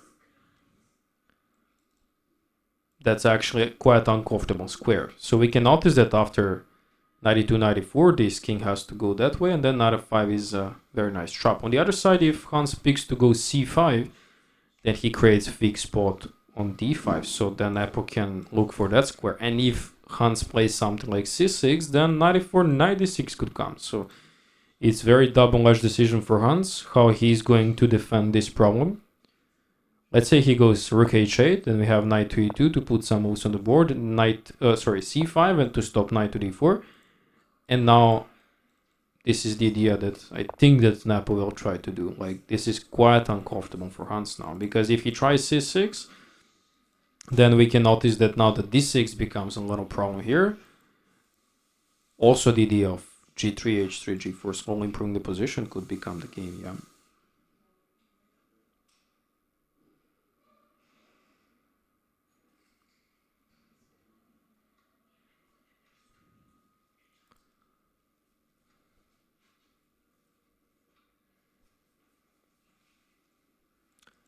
f5 sacrifices are not good, and trying to bring the king closer, I think this will just affect the king safety in the future. It also opens the g line, like h4 can become more painful. So the idea of knight e4 is to reroute a knight from e2 to d4 and create some threats on that side.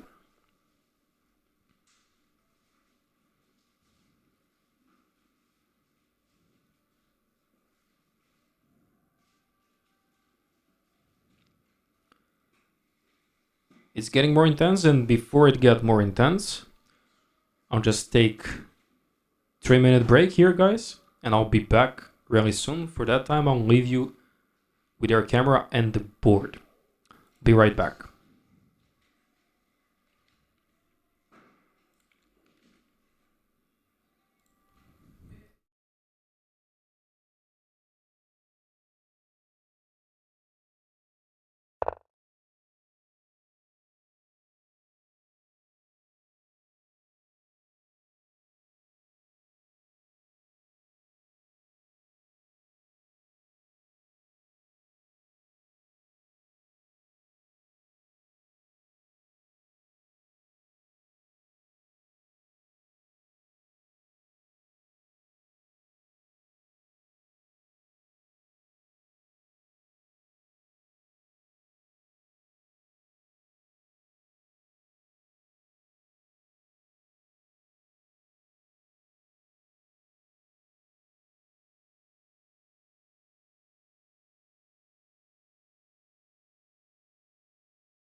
Alright guys, I'm back.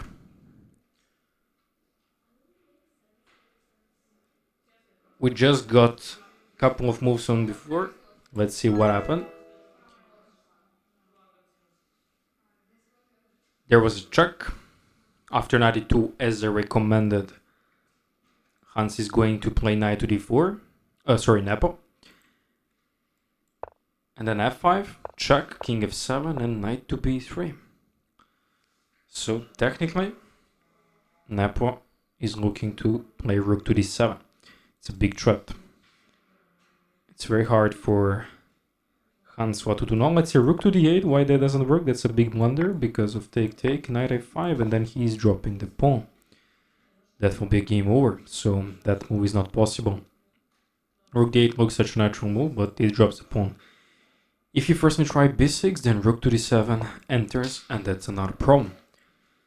So he needs to find some accurate moves here, such as c5.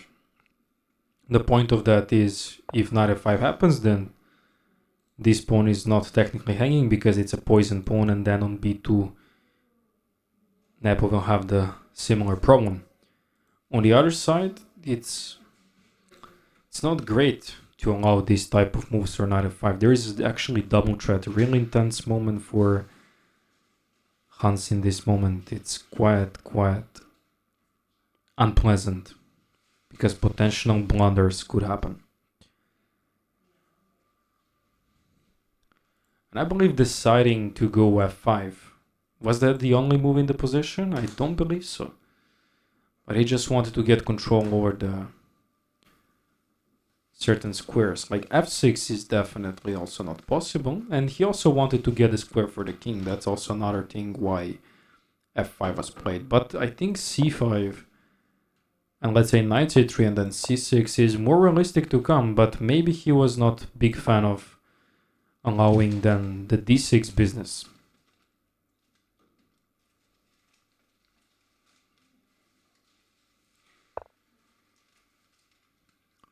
And he played king to 6, which is a bit inaccurate in this moment.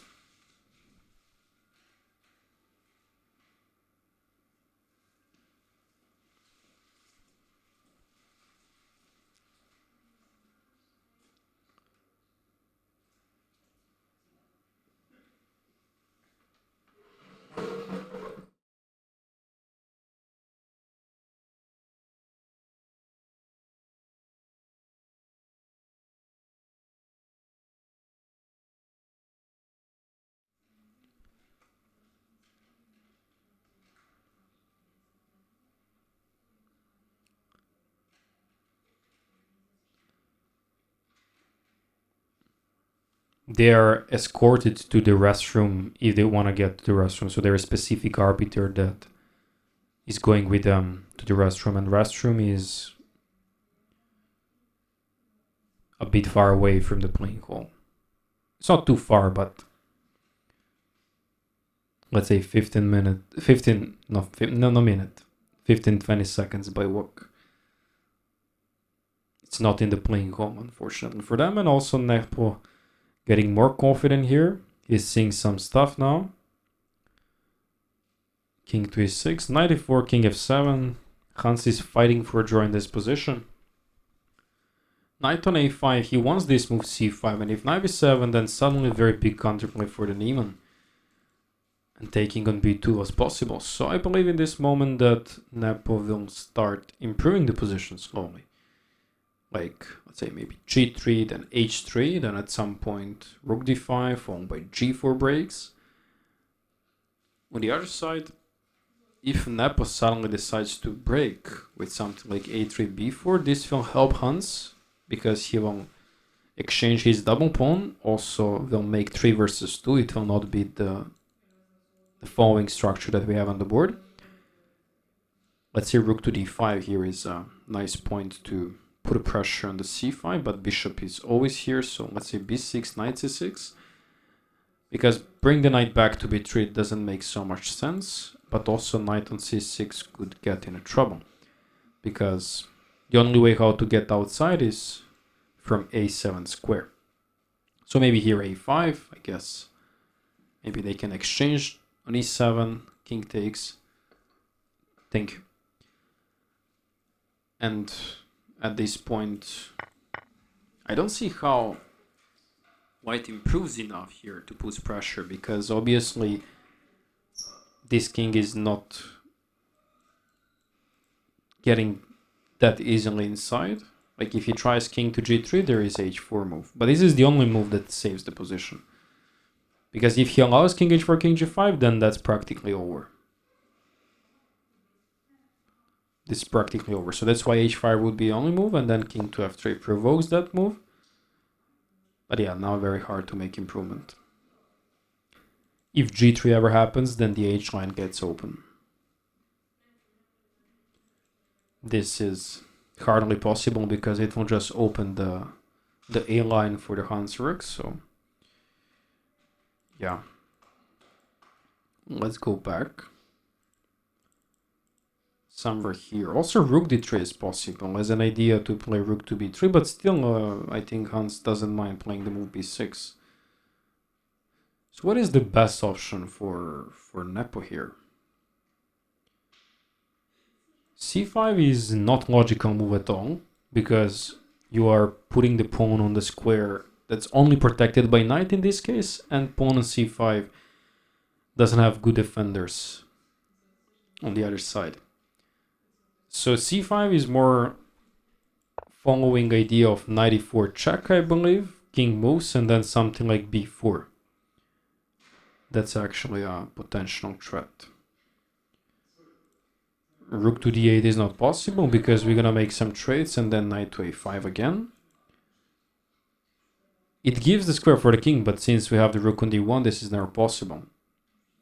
Let's say Hans plays something like h4, knight e4 check. King goes to f7. That's the only square, because if he goes on d5, there is just knight takes f5, and that's like losing the game. So king to f7, and now knight to b3, going back to protect the pawn, because otherwise if b4, there is this beautiful move a5.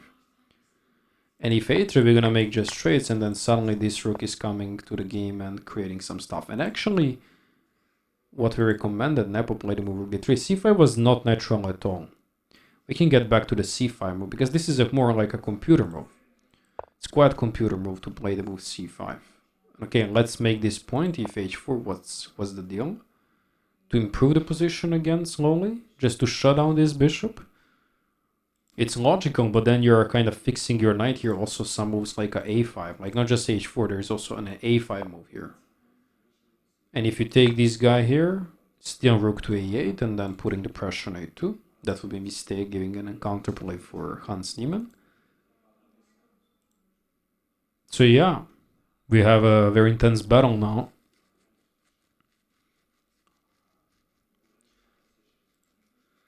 Hans is getting down 10 minutes. That's not great for this endgame.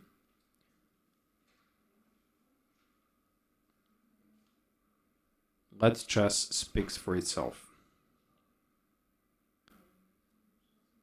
Let this endgame speaks for itself. I believe that the NEPO has very good chances, despite Hans is currently holding everything. If b5, we could see Hans passant. That's a good joke. b5, it's not ampersand. Like, you mean earlier? Okay, yeah. c5 and then okay, yeah. b5, of course, is bad move, like 94. So rook d3, yeah, slow improvement. He wants after this check to come on maybe b3 to put a pressure on b7, provoking b6, and then knight c6 will follow up in this case.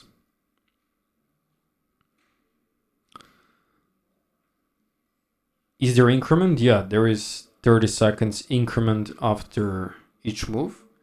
but there is no increment after the 40th move of the game. So there is no time control. No time control. This is the 60 plus 30 format. It's new format that FIDE is trying to implement to speed up, let's say, a little bit chess. And the Total Chess Championship, if you're not familiar with, that will come quite soon, is more probably the future of chess. So this format could be a future of chess. I can see many people like this type of format.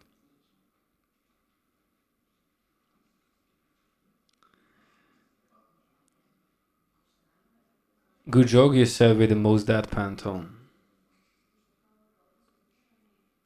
Good joke. Hans is cooked. Not sure if he's cooked. He has chances to defend this, but it's quite unpleasant. And NEPO is doing everything. He also left now. Again. As you see.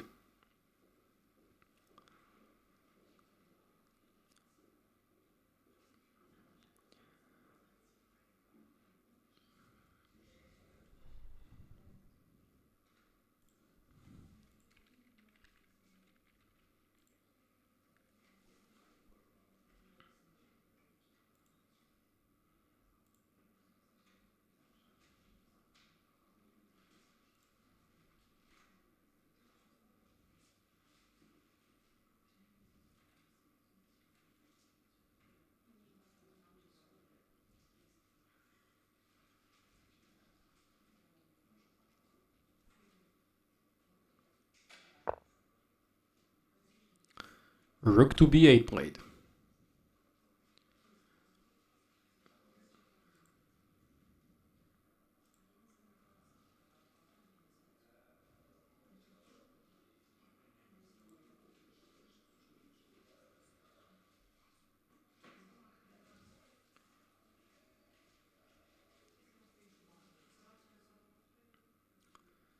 I don't believe this is inaccurate. It's anyway the following move that Hans will try to support his queenside. But still c5 is something what machine wants.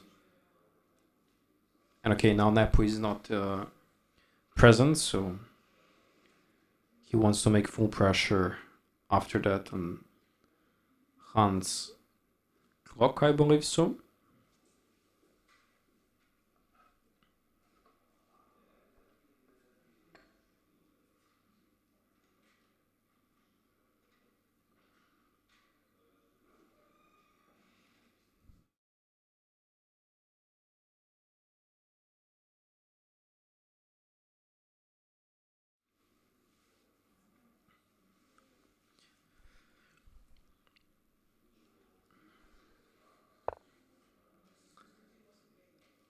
A3. Wow. I don't really get it why he played that move. Maybe he thinks as improvement to c5, 94 and b4, so b4 is always protected after a5. Like earlier we had a scenario, I'll bring it out, let's say in this position, if he plays h4, and then we have, let's say, something like c5, and then he plays again something like rook b8, and we have this check, king goes to f7, and if NEPO goes b4, then there is this move a5. So a3 is practically the preparation of supporting b4 in the future. c5 is still an idea, but I don't know why NEPO is not playing. Maybe he doesn't understand that this gives him so much space and also blocks this bishop completely. That's what he's preparing with the move a3. But now what if Hans plays c5 move? What's the point then? Now there is no this type of moves. I mean, there is, but there are not too much. Like, this will not affect Hans' position, I believe. So let's say h4 again. Anyway, useful move. Rook to b3. b6, knight c6, and just put the rook somewhere, like let's say rook to g8 and then go to g5 or something. It drops the pawn but gives some counterplay to Hans with g5. What if he just ignores everything? Knight to b5. Yeah, this is a bit questionable now because the pawn on c7 is... So, okay, actually after a3, c5 and knight f5, actually this happened in the game, guys. This actually happened in the game.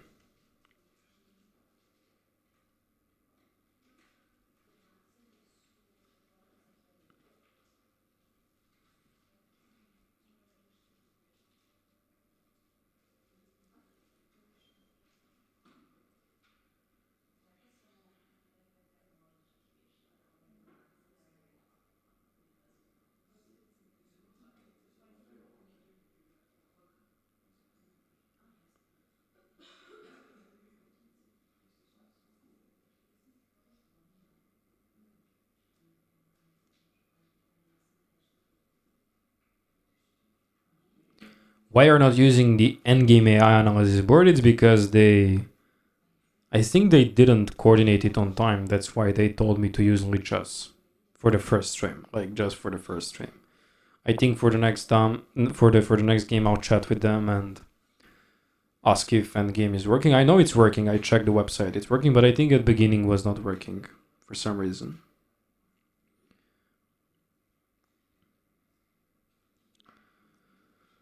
So g5 played. Nice counterplay. He doesn't want to play the move b6 because if b6 happens, then at this point knight c6 will be allowed, and then also on a7 is saying. So he's trying to just protect his pieces, protect his pawns. g5 is trying to undermine the pawn on f4. Also, it gives an option for them to push g4 move and even extend it more if he wants. It's not yet a draw. It's not yet a draw. It's just looks like it's a draw according to computer, but just move before NEPO was, after rook to b8, NEPO was almost winning according to computer, plus 1.2. That's huge advantage. But this position is not clear. It's not simple at all. a3, c5, knight f5, and g5. So Hans, beside having 5 minutes on clock, he's playing some good moves and finding some resources.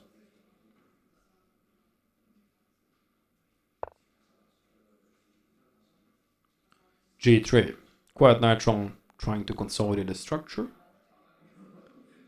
I believe that h4 could be a nice idea here, just trying to put more pressure. Taking here is never good, because this gives a reasonable counterplay in the future for black.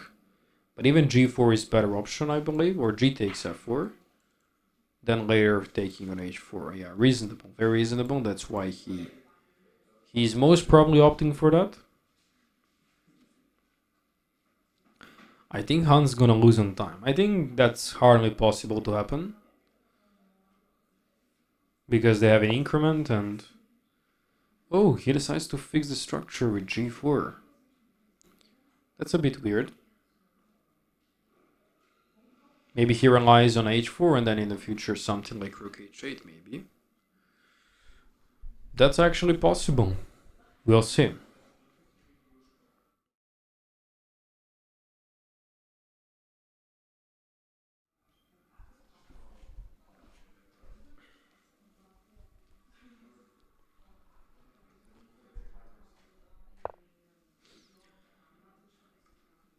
King g2.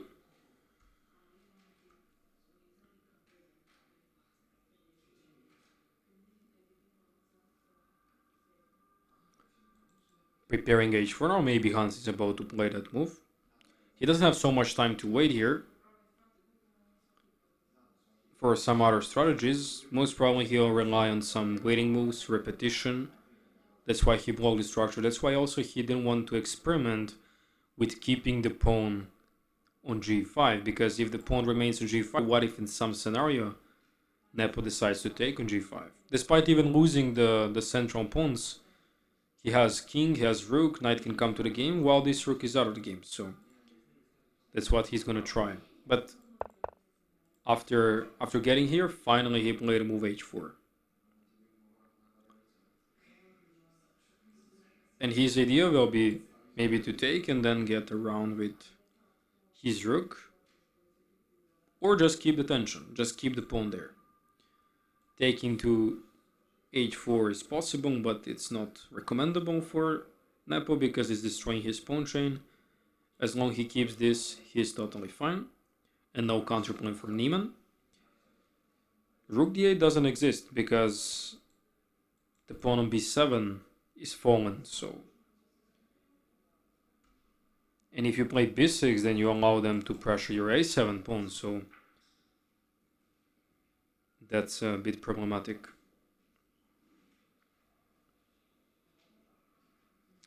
Rook d8 takes, bishop knight b7. No, you can't play c6, you're gonna lose your bishop on d8. So after this, c6 is even another blunder. c5 is there to stop white of pushing c5.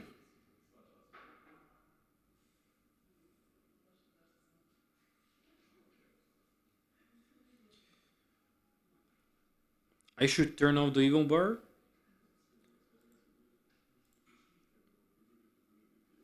Do you really want that?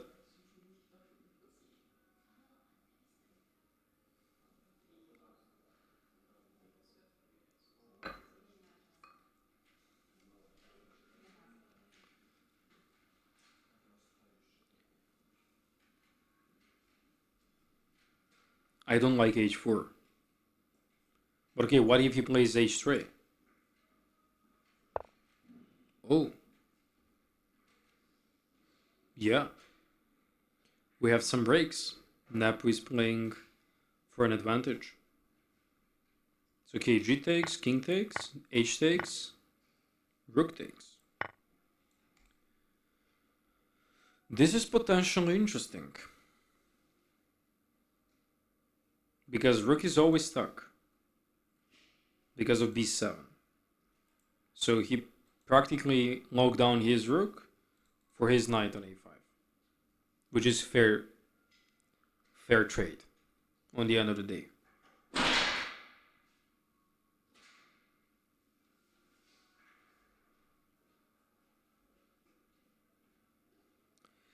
Isn't opening the position benefiting black in the long term? If you mean concurrently this game, the Berlin, it is benefiting, but I think that Hans had some inaccuracies and also allowed this pass pawn.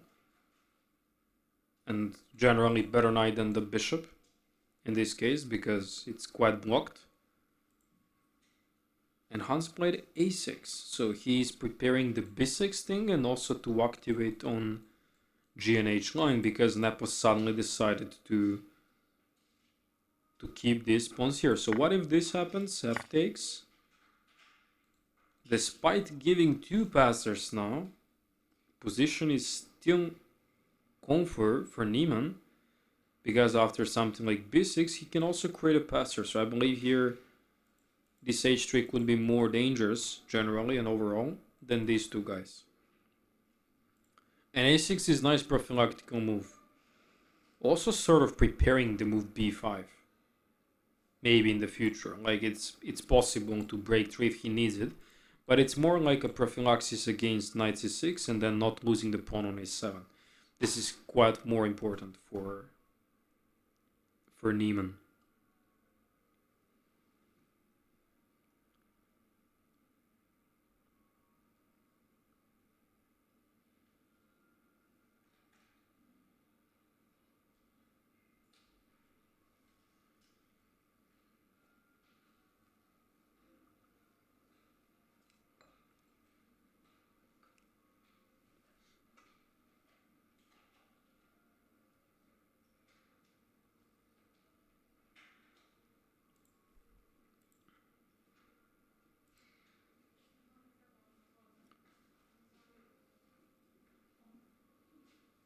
This is the first game, so the score is 0-0.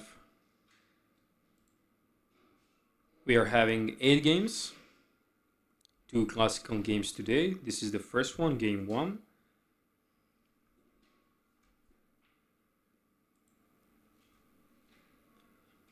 Very intense moments. NEPO ready to open up, while Hans is making prophylactical moves to save the queen side from losing the pawn on a7.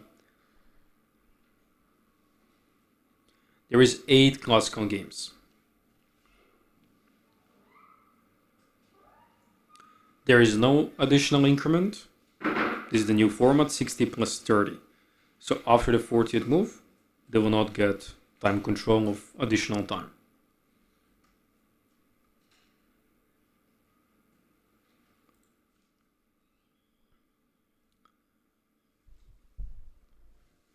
How much money is on the line? There is actually a lot of money. But I personally think that, let's say if Hans wins the match, that NEPO is not getting. So only if NEPO wins, NEPO gets, I think, 50 grand. Plus 50 grand goes to charity. And if Hans wins, then just goes to charity. Anyways, they made a lot of charity, like 15-20 grand it's already made for the charity.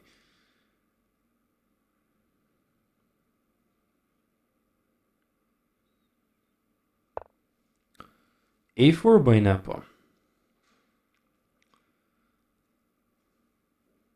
NEPO got scared of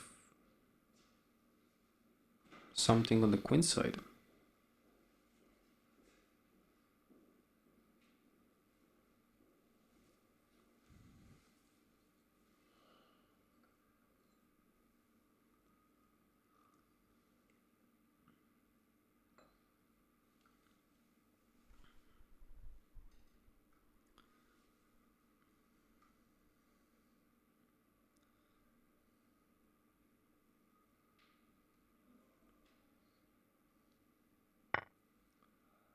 And Hans took on h3. Hans is strictly spending the time in the playing hall. One up is going around, taking more rest. But okay, Hans did not use properly his time in the first part of the game.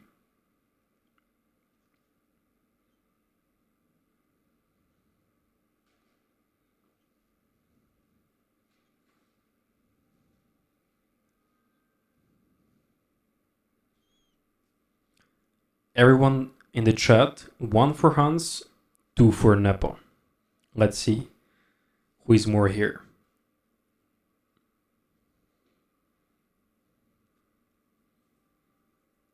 One for Hans, 2 for NEPO.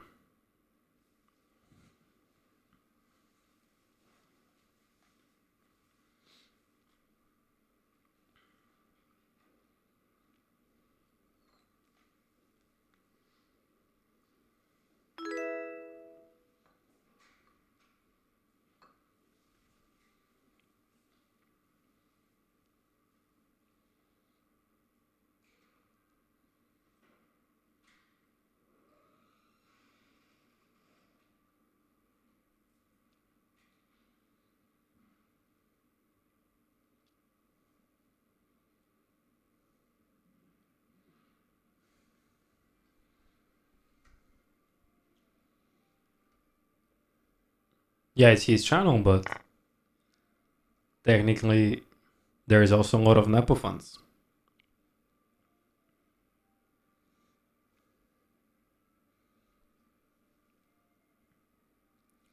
But his time control is 60 plus 30, and already Hans burned a lot of time, but he is around 5 minutes, so that's actually quite pleasant to defend, especially when the things get open. Also, NEPO is getting down 20 minutes. He's thinking to recapture with king or with a rook, because this is actually what we got earlier, but without additional a6 and a4. I think this actually benefits Niemann, Because earlier, somewhere here, if you have the same story, then in this position, after b6, this pawn still hangs. So I think it's better improvement for Hans in this case, to have included a6 and a4. But I don't see why NEPO still play this move. I also think that if Hans plays at some point b5, that NEPO can just play something like b3 or just ignore it. Also knight c6 will be painful anyway. So now NEPO is thinking what to do.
And finally, Hans is bringing the rook to the game. This is the first time in the game where we can notice that Hans is getting certain counterplay. And now we can already think for some forcing lines. It's getting really unpleasant because both of them are lower in time. And with rook d2, he will be able to take this pawn, while on the other side, NEPO might take on b7, but this knight is never good on that square, because he's completely later restricted d6, d8 or c5.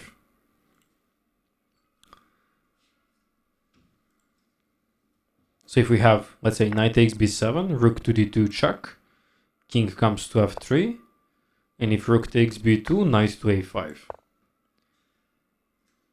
And then something like rook to a2 might start collecting the other pawns. Well, this knight actually doesn't have good square where to go. Like knight c6, controlled. Maybe can take the bishop. Maybe that's actually what he wants. And we have knight b7, rook d2. So we are going for these forcing lines. This is the first time in the game we have something really concrete.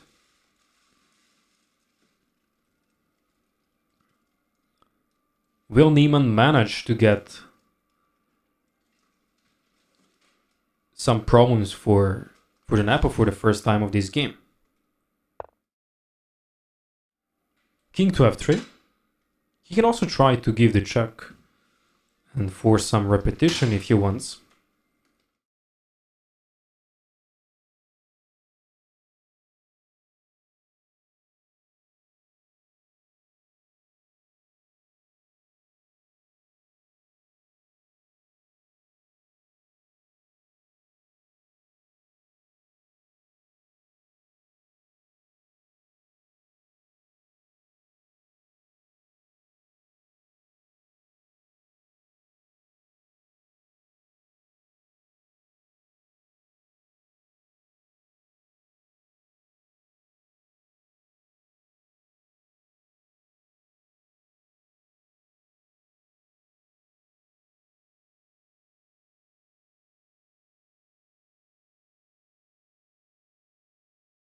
Potentially, Hans can force the repetition with king g2, check, king f2, check, king f3. They can get a repetition, but also there is king e3.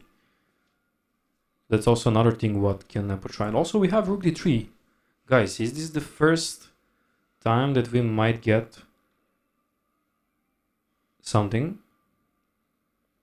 Is this repetition? We might get repetition, because Hans is not choosing to take the pawn.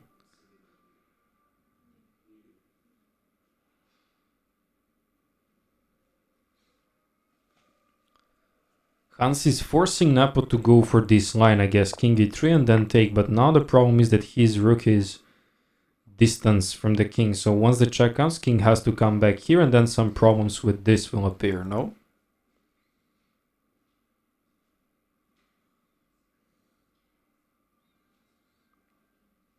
Yeah, king f2, there is bishop h4.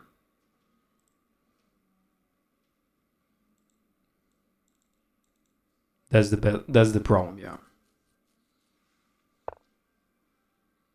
Or wait, there is knight c5. If bishop h4, there is knight c... Is there? King f7? Oh yeah, of course. That's it. One white wins if this case happens. So he's provoking him for bishop h4. Because there is knight c5. But still no, maybe Hans will go for check and force a repetition.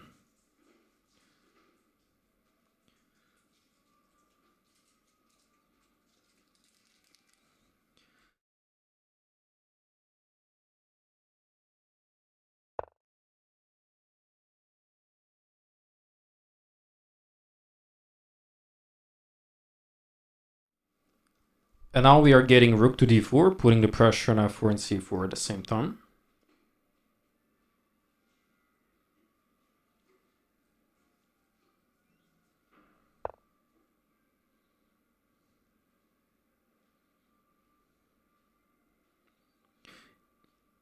King to e3. And now he's about to take the pawn. So we definitely don't have any sort of repetition. Because Hans is choosing to continue undermining these pawns and collecting it. He has actually great chances. But on the other side, he has to be careful because his bishop on e7 is a little bit restricted. But knight on b7 is also not the best. And yeah, we got some comments in the chat that maybe Hans is actually playing this for the win. Getting good chance to get this for the win.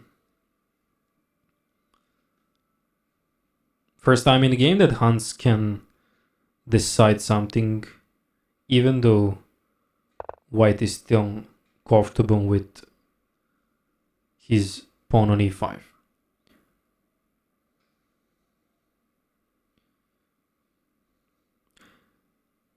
If the pawn on e5 is placed somewhere else, then definitely Hans will be trying to win this game. But this pawn on e5 actually locks a lot of things, specifically bishop on e7. Bishop on e7 is completely out of the game just because the pawn on e5.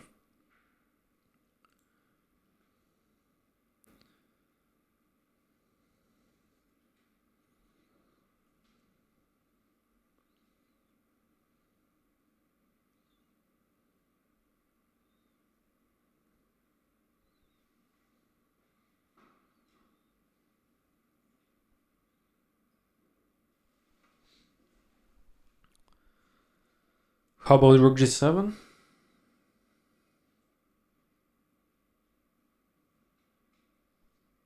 Maybe check. King f3 and rook b4. Firstly moving the king away. Knight a5.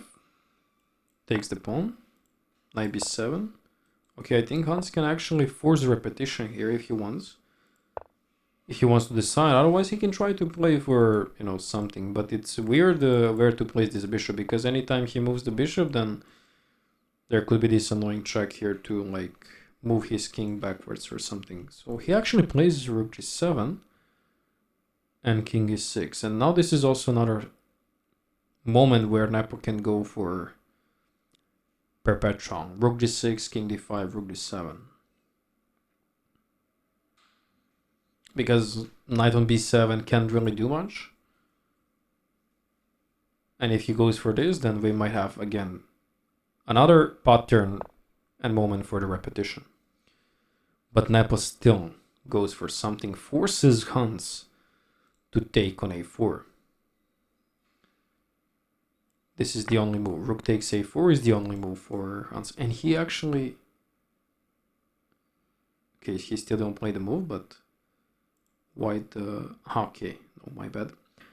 So rook takes a4, according to computer, is the only move in the position. Let's see, why is that the case? What if he tries rook c2? Then maybe knight c6 is uncomfortable, actually.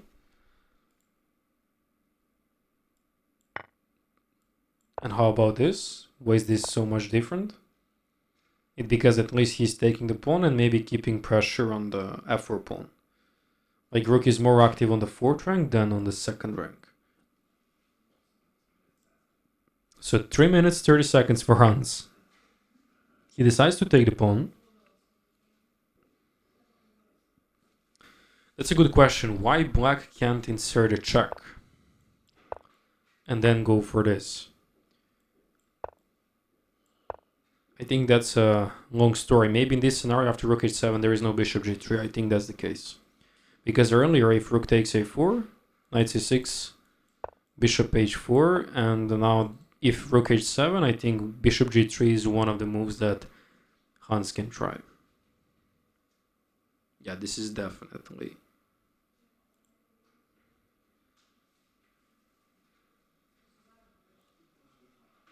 Okay, why both players are not on the board?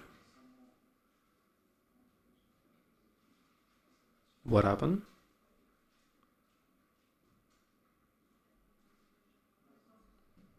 What happened? Did the game finish?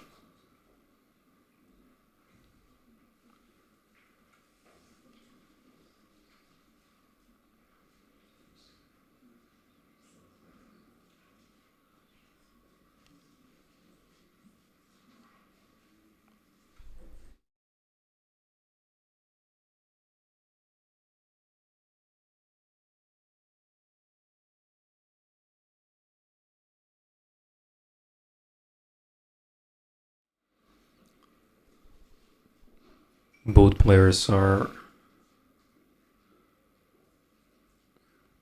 out of the board, and now they come.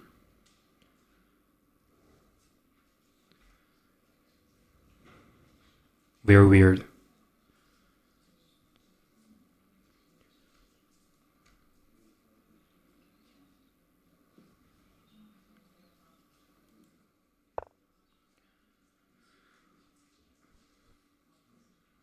Did not expect that at this time they both leave.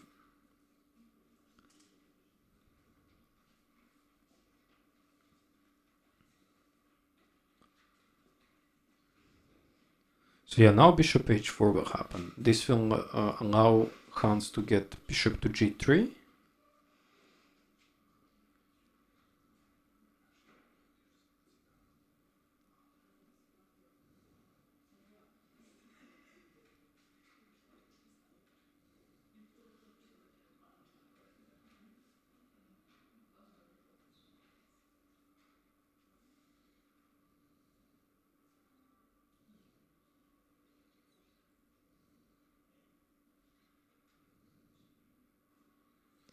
Comment section is I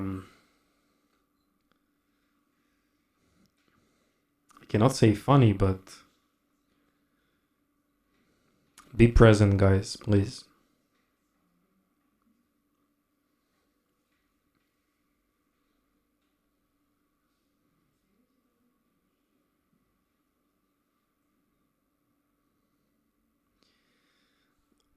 Actually, bishop h4 happens, so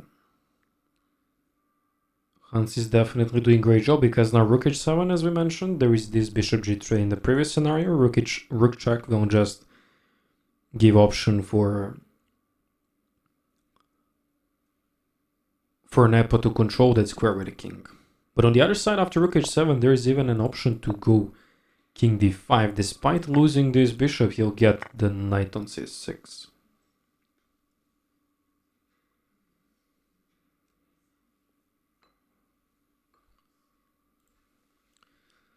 And rook h7 played.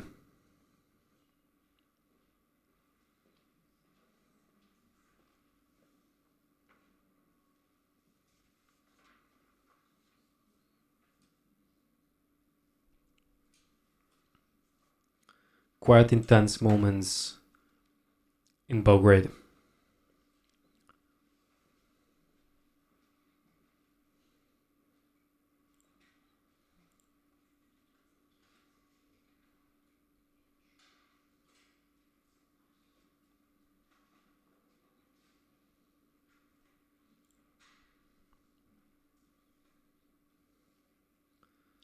Hans 3 minutes 20 seconds. Will he find king d5 or will he try bishop g3? Bishop g3 is a very logical move.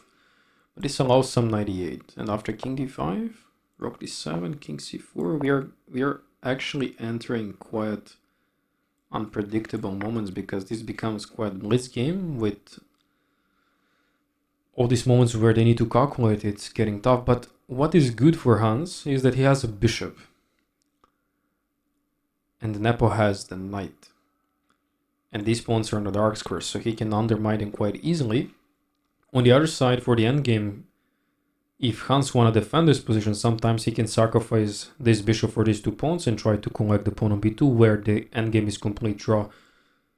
Doesn't matter the pawn count of black, he can even give them away. So that's another good thing for Hans here, that he has this chance of, if he want to draw, he might sacrifice this bishop for these two pawns here and then try to get this pawn, and that's it, game over. If you want to draw, but obviously Hans is trying to push this game.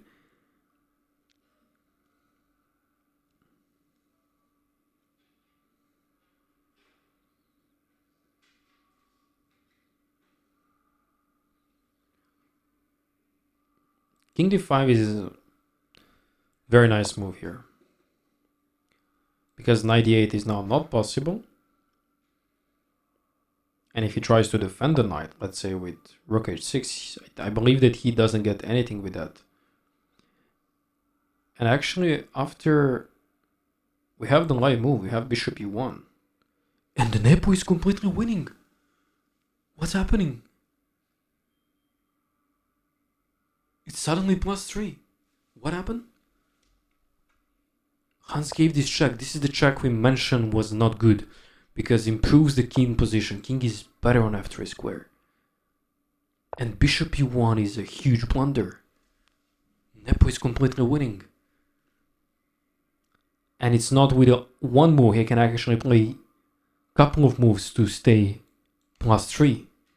There is knight e8, there is rook takes c7, there is rook h6, even b3 is possible. Oh my god, what just happened?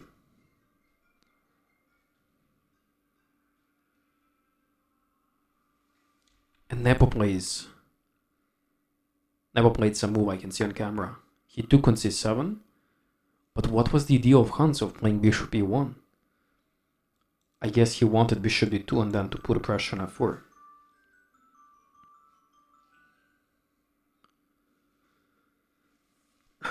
No, he didn't lose on time.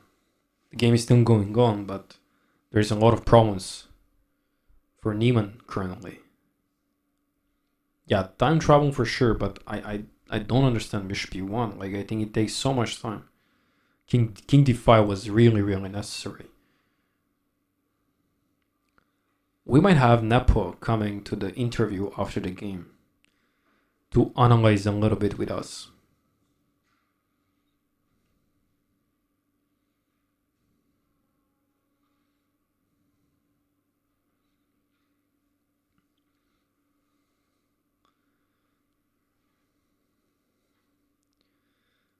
Yeah, now it's a problem for the Hans. Let's zoom in to see what's happening. You can notice how NEPO looks confidently.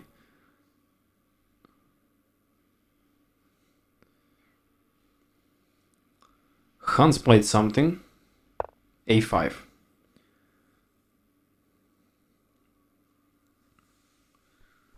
What he's trying with that move? Is there any option for some knight e8, king d5, rook d7, king c4, and just start pushing the pawn? Is that still winning?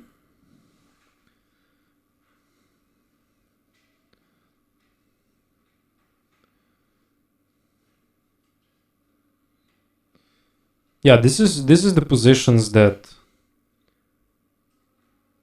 are usually very hard to defend. Even though computer says it's equal or holding, like personal feeling of the player is much different. It's much easier when you look from the side when you spectate. It's much different. Even for us, looks quite easy. We have this move, we have that move. We don't have time pressure. We are chatting. They're not chatting. They're thinking. So 98 played. NEPO goes for the win.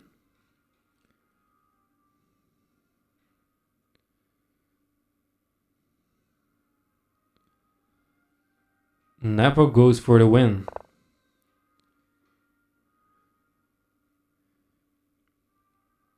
And played very confidently knight to b7.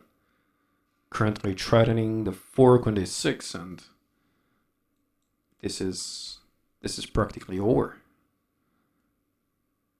This could be over, because if he goes for king b3 or king b4 or something, then knight e6 anyways, and the rook is trapped, and we might have resonation very soon, guys.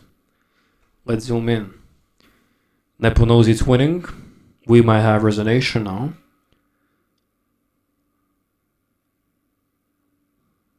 And he knows, NEPO knows, that the game is over.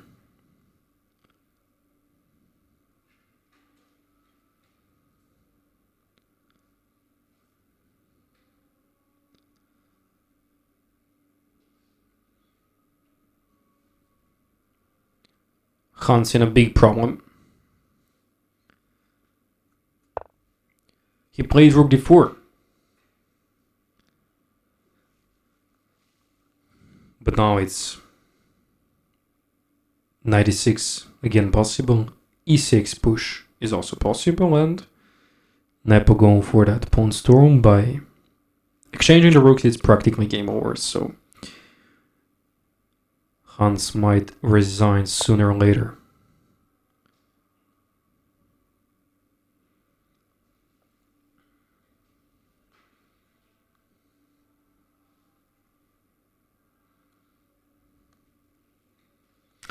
But this is only round 1, guys.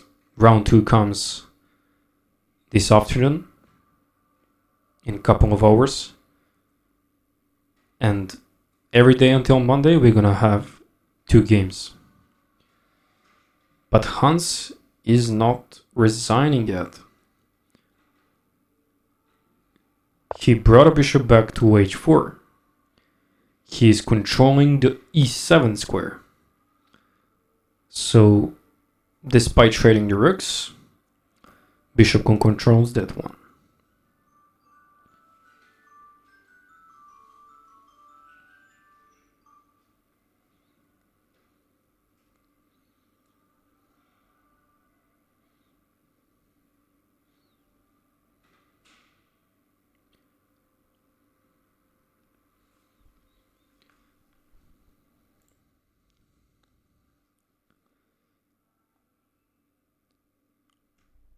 e7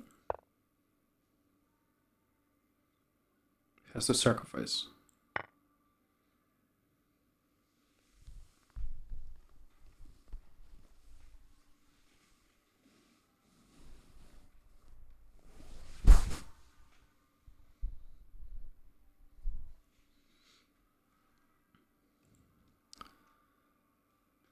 Yeah. HANS will try to defend this, even if he needs to sacrifice the piece. But now he's looking for options, trying to win on spot, to not get into the endgame. Because after e7, pawn takes. This is of course, I guess, completely winning. Maybe he has a better option here or not. Now there's just rook takes e7, and yeah, maybe king b5 or trying to get this pawn here, but this is hardly possible.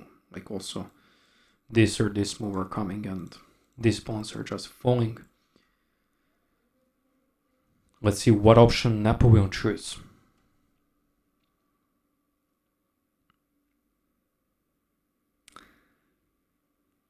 Wait, the ringtone is from the podcast? From the broadcast? Yeah. Somebody Forgot to turn off the phone, and the NEPO chooses to go knight to d6. This is a little bit unexpected. e7 was more forcing. And Hans goes for the pawn on b2. There is still room to potentially do something here. Because if e7 now, then after take and rook b7, oh, not that move, rook b7, king moves somewhere, let's say on c2, and now knight f5. And they won't take the pawn, but rook b4, Hans will take the pawn. So knight f5 is the only convincingly on the spot winning move according to computer, because this generates directly two pass pawns. And also after knight f5, rook d7, e7. And bishop d8, there is knight d6, this and this, but also has to be worried about the pushing. So despite winning this, like, how about this guy coming here? So is this actually completely winning? Maybe yeah, actually. Maybe yeah, because there's also another pawn here.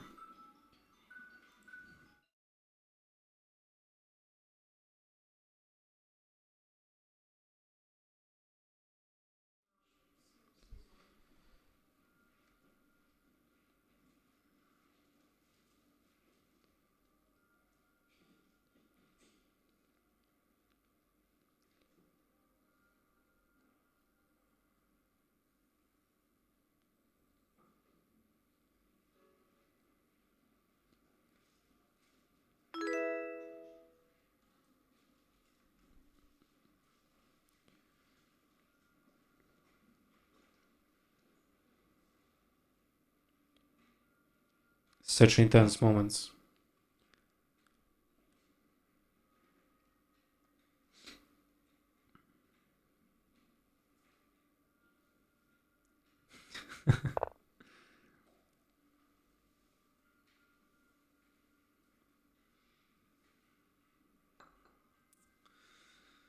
Rook to b4 and rook h7. Yeah, now the problem is he wants to hunt this bishop, but I believe Hans is going to sacrifice this bishop anyways, and then it's just a matter of time.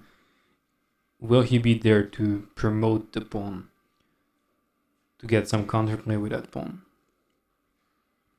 This is, guys, very complex position. Despite they have low time on clock, it's very, very possible that even NEPO blunders backhand, that we have some counter-strike back from the Niemann.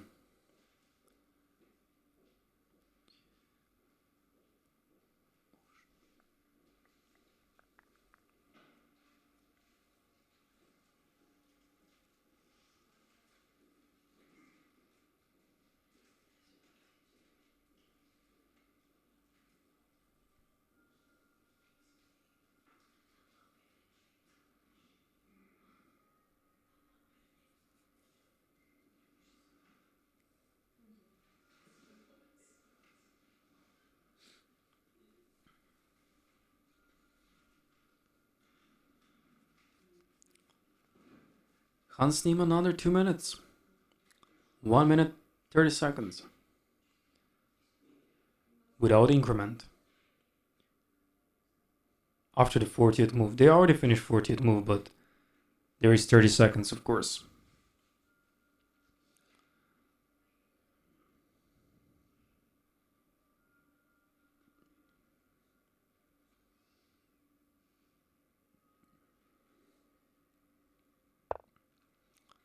Bishop to f6.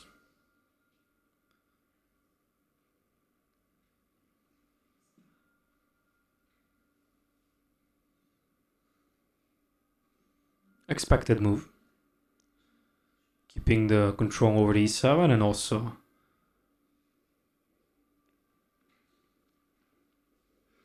supporting the diagonal, but doesn't really matter. This bishop will be.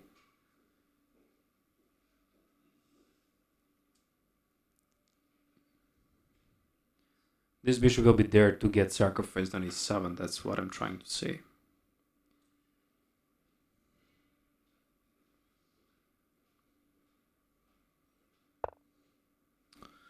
Nepo goes rook f7 quite quickly. He attacks the bishop, and Hans should move the bishop. But the problem now is knight f5 and e7 comes with tempo, and also he'll try to hunt it more. So he's trying to promote either way.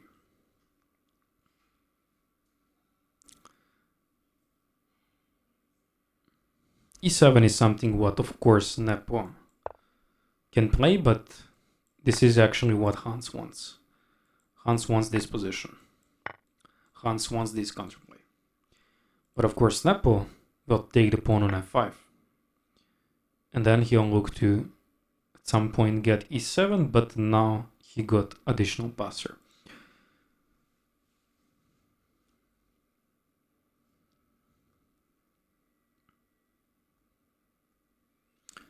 We get some connection problems in the playing room.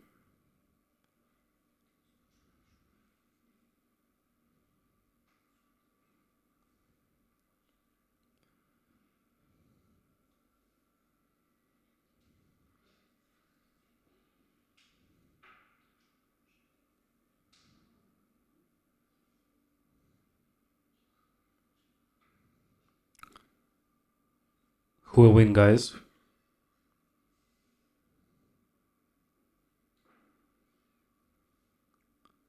Knight b7 also possible.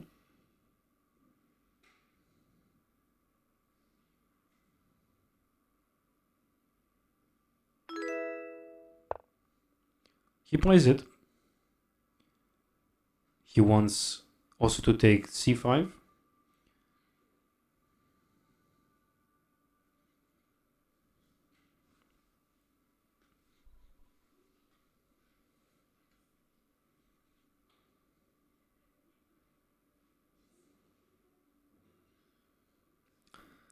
Is this first game of the match? Yeah, this is the first round, game 1. Afternoon we'll have the second game in a few hours.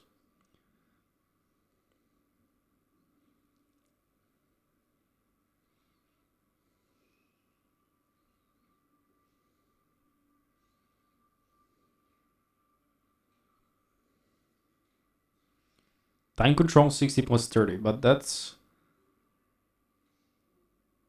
something that maybe Hans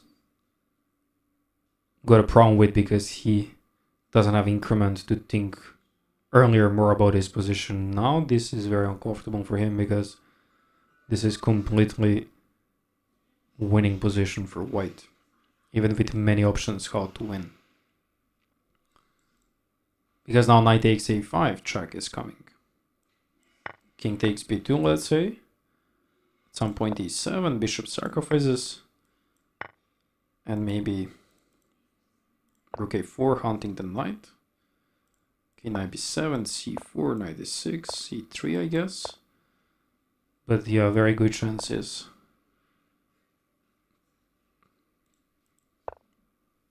Yeah, this position is also tricky. Specifically now in this moment, knight takes f5 is the only move. Anything else, I guess, gives an option for c2, and then knight is too far away to get sacrificed, and there is no time for getting the f5. So Nepo is also under 10 minutes. He also thinks here when is a good time to push e7, because he wants timing now. He understands that in each moment he can push e7, but he wants to pick the best possible timing so he can get the best possible position for the rest of the game. It's just about the timing, where he's gonna push e7.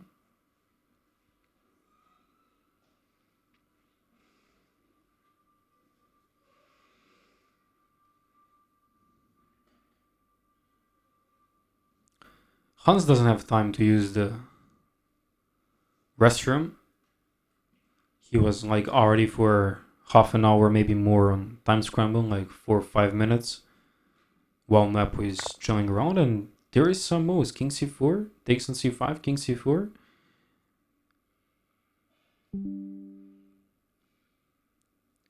We are back, guys. We lost connection. Sorry about that. We lost connection in a very important moment.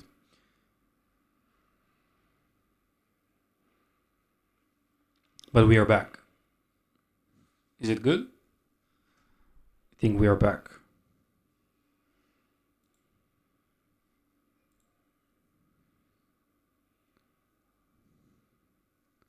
Do you hear me well?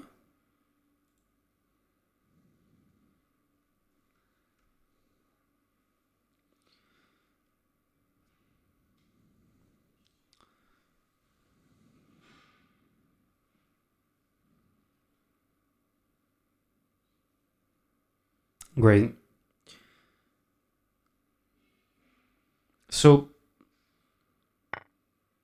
Hans opted for rook takes b2, finally clearing the way for the a pawn to start pushing. And still NEPO can push e7. And he can't really trap the bishop because the bishop has so many squares. If the rook comes to the h line, he gives the f line for the bishop, concretely the f6 square.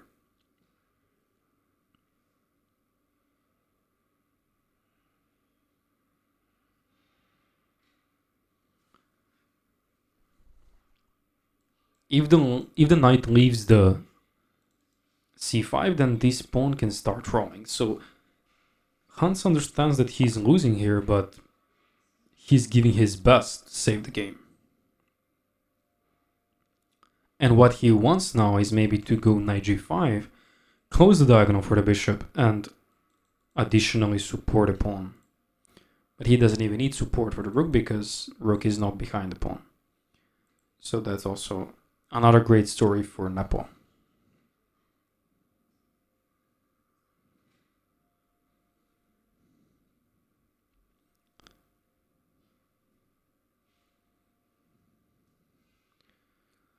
Hans, 1 minute and 10 seconds. Getting intense here.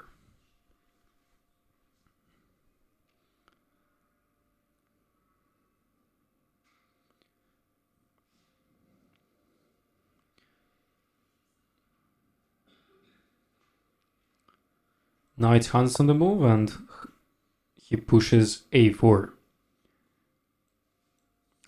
Rook a5 might come just to watch this pawn behind and then also to support the f-pawn with a knight. So practically speaking, the knight is a very good piece here, supporting the f-pawn at the same time, restricting the bishop additionally, and the rook will do the job from behind.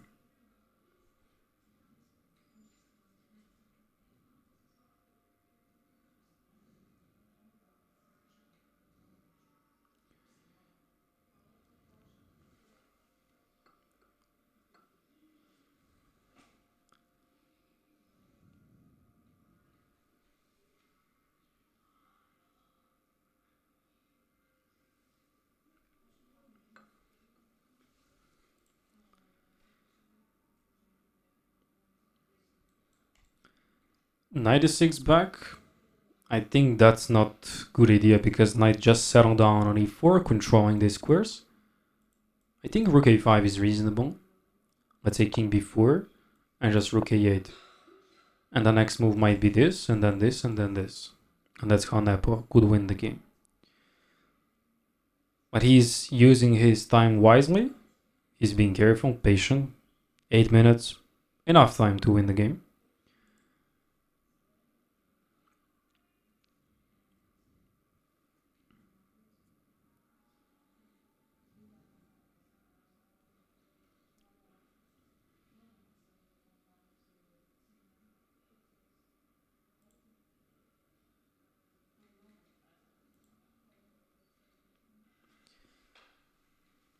I would say that only Miracle could save the Niemann here, because these type of positions are known that even if you somehow trick white in this position, then the other pawn just stands. Like if you somehow capture the pawn, Even if you sacrifice the bishop, then there's the other pawn, and it's just not possible. Like, there is no picture yet. There is no motif that I can use. Like, he's purely relying on the a pawn, and that's what he's trying to do. Oh, Nepo played king g4. Okay, that move was not on the radar. I would say that Hans will choose to bring the bishop on e7 or d8 at this point. Some of these two moves. But after, I guess, the Nepo will hunt down this bishop, because this bishop is taking big role in controlling d7 square, so once he moves this bishop out of that way, the game is completely over and we might see the resonation. Now they're giving them new score sheets.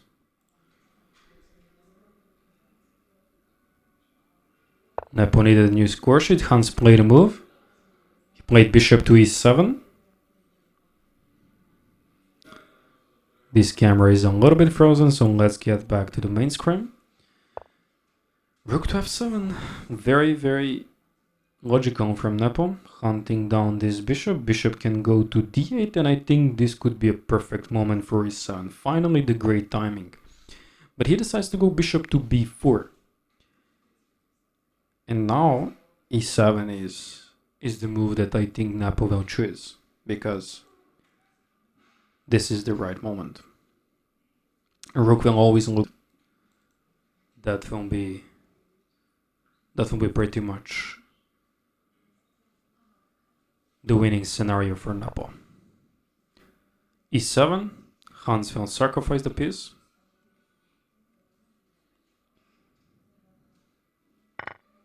Take with the rook, and no chances. No real chances. But the picture is sadly frozen. We can't really see the footage from the playing hall currently. We might see the resonation from the Nima now. He's trying to do something. He knows that the position is lost, unfortunately. But I believe that he'll recover in the second game. And Nepo is confidently putting the rook on a7 and controlling the a-line. Where even if the pawn lands on a2, the problem with this rook is not controlling the first rank. It means that this is not possible to save. But on the other side, if Nepo wants to win, he needs to push this pawn. So f5 is actually the only move here. That's the only move when he played it. It was not the hard move to find, but he needs to push the pawn. And I would say king to b3, then rook to b1, and he's trying to sacrifice also the rook while he's pushing the pawn. But on the other side, after king b3 and rook to b1, there is also some moves like knight to d2. So this is a little bit problematic. King to b3. f6, he wants to push f6. The good thing is that knight is covering that square, so he can't really breathe here anymore.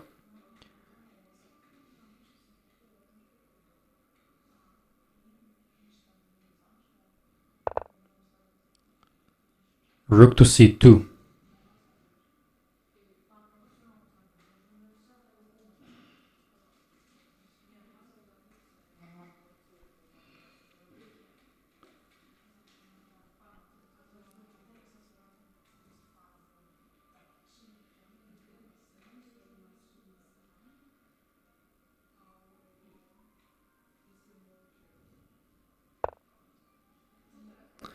f7, and we might have resonation.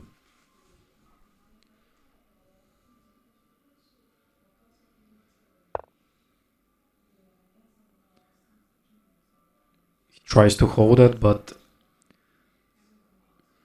there's many ways how Nepo can win this.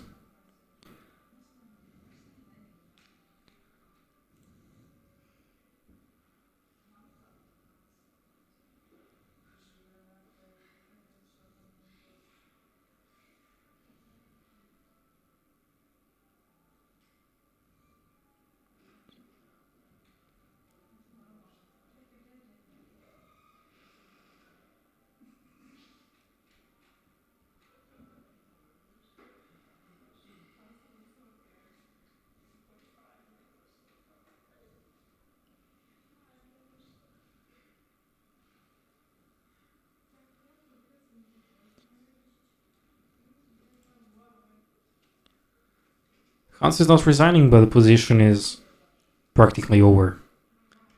He can play knight c5, knight d3, knight e6, promote. But also he has to be careful because king b2 and a1 queen is happening on the other side. It's not actually... Wait, it's not actually quite easy. Because knight c5, king b2. And if you go on e6, then this is just a draw, right? Because promotion, and that's it. So king b2 has to play knight to d3. So rook c8. And what's on the board? He played knight c3. Okay.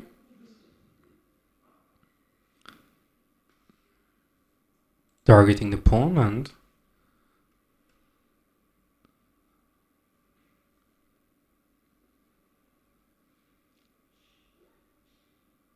and that's it.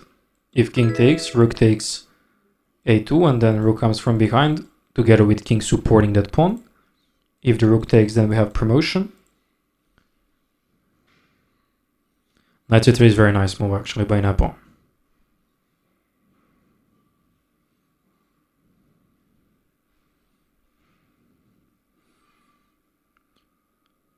And this might be resignation from the Niemann at this point.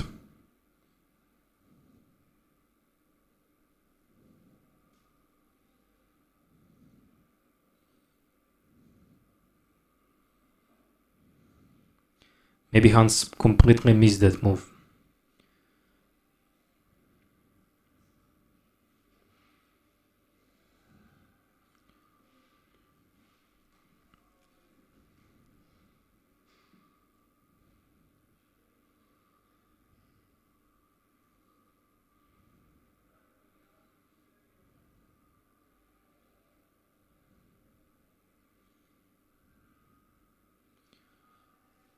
He plays rook c7, I believe.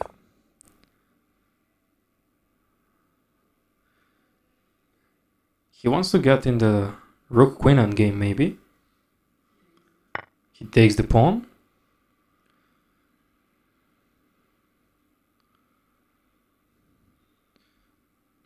Rook takes rook.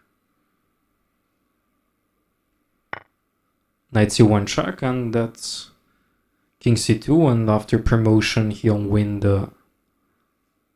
I think also he'll win the queen. NEPO is about to promote. Queen comes out.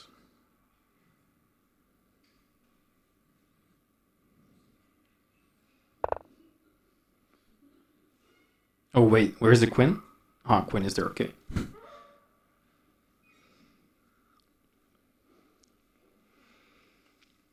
And that's it.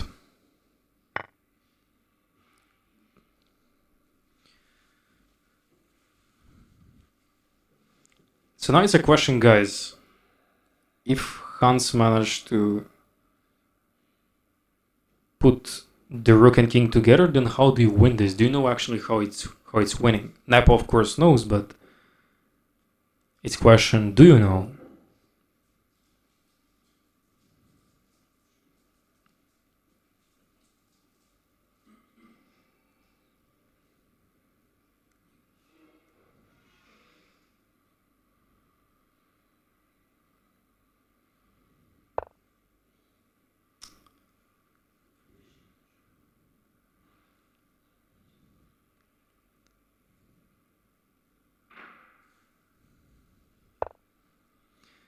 Let him play the game, guys. Maybe NEPO suddenly forget fundamentals for this game.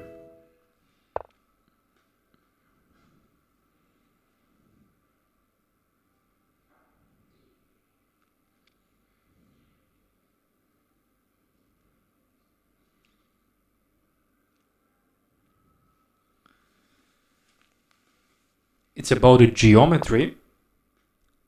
You have to put... We're gonna come to that point most probably. And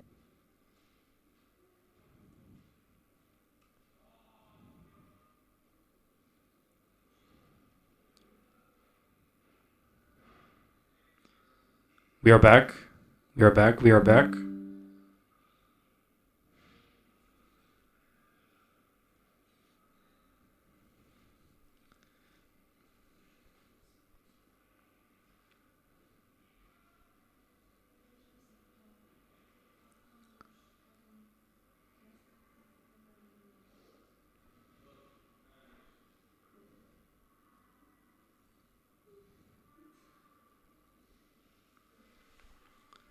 So what is the deal here? Let's try to make him in the corner. For example, Queen a6, King b2.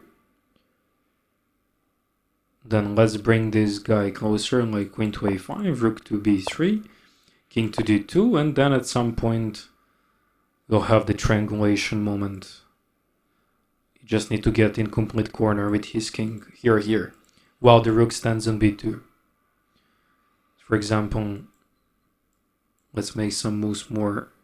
Maybe this works. You can hunt down the queen. Maybe check. Okay, he can come back. But I just wanted to show you how this looks like. So, for example, something like this. Check here, and then if he's keeping the rook around, then something like this, check, and then at some point.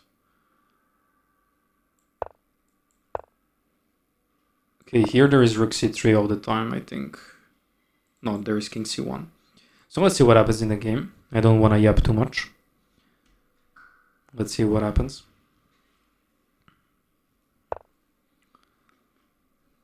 Queen d5.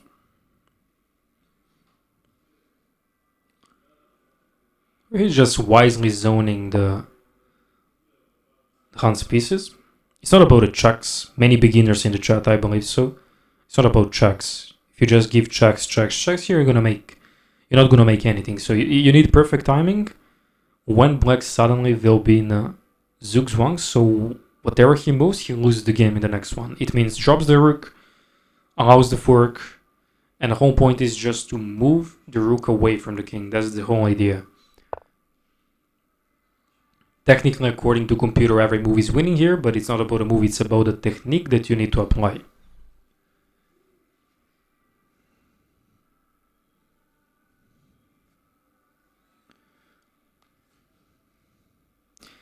Eight minutes to mate Hans, even I can do it. If your elo is below 2000, I don't believe so.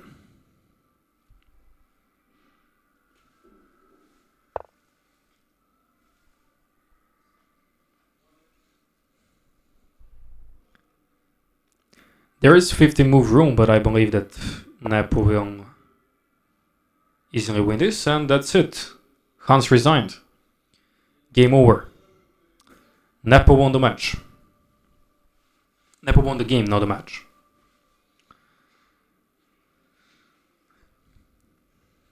Hans resigned.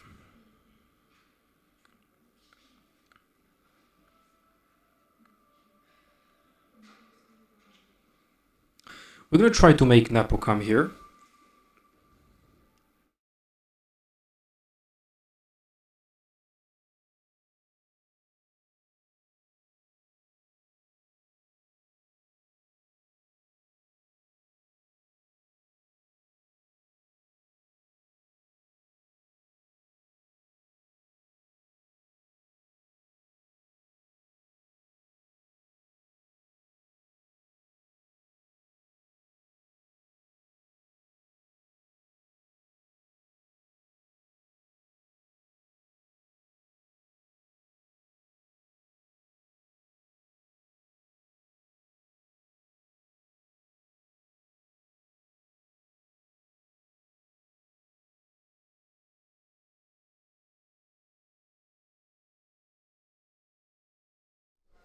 Alright guys, that's it for the stream.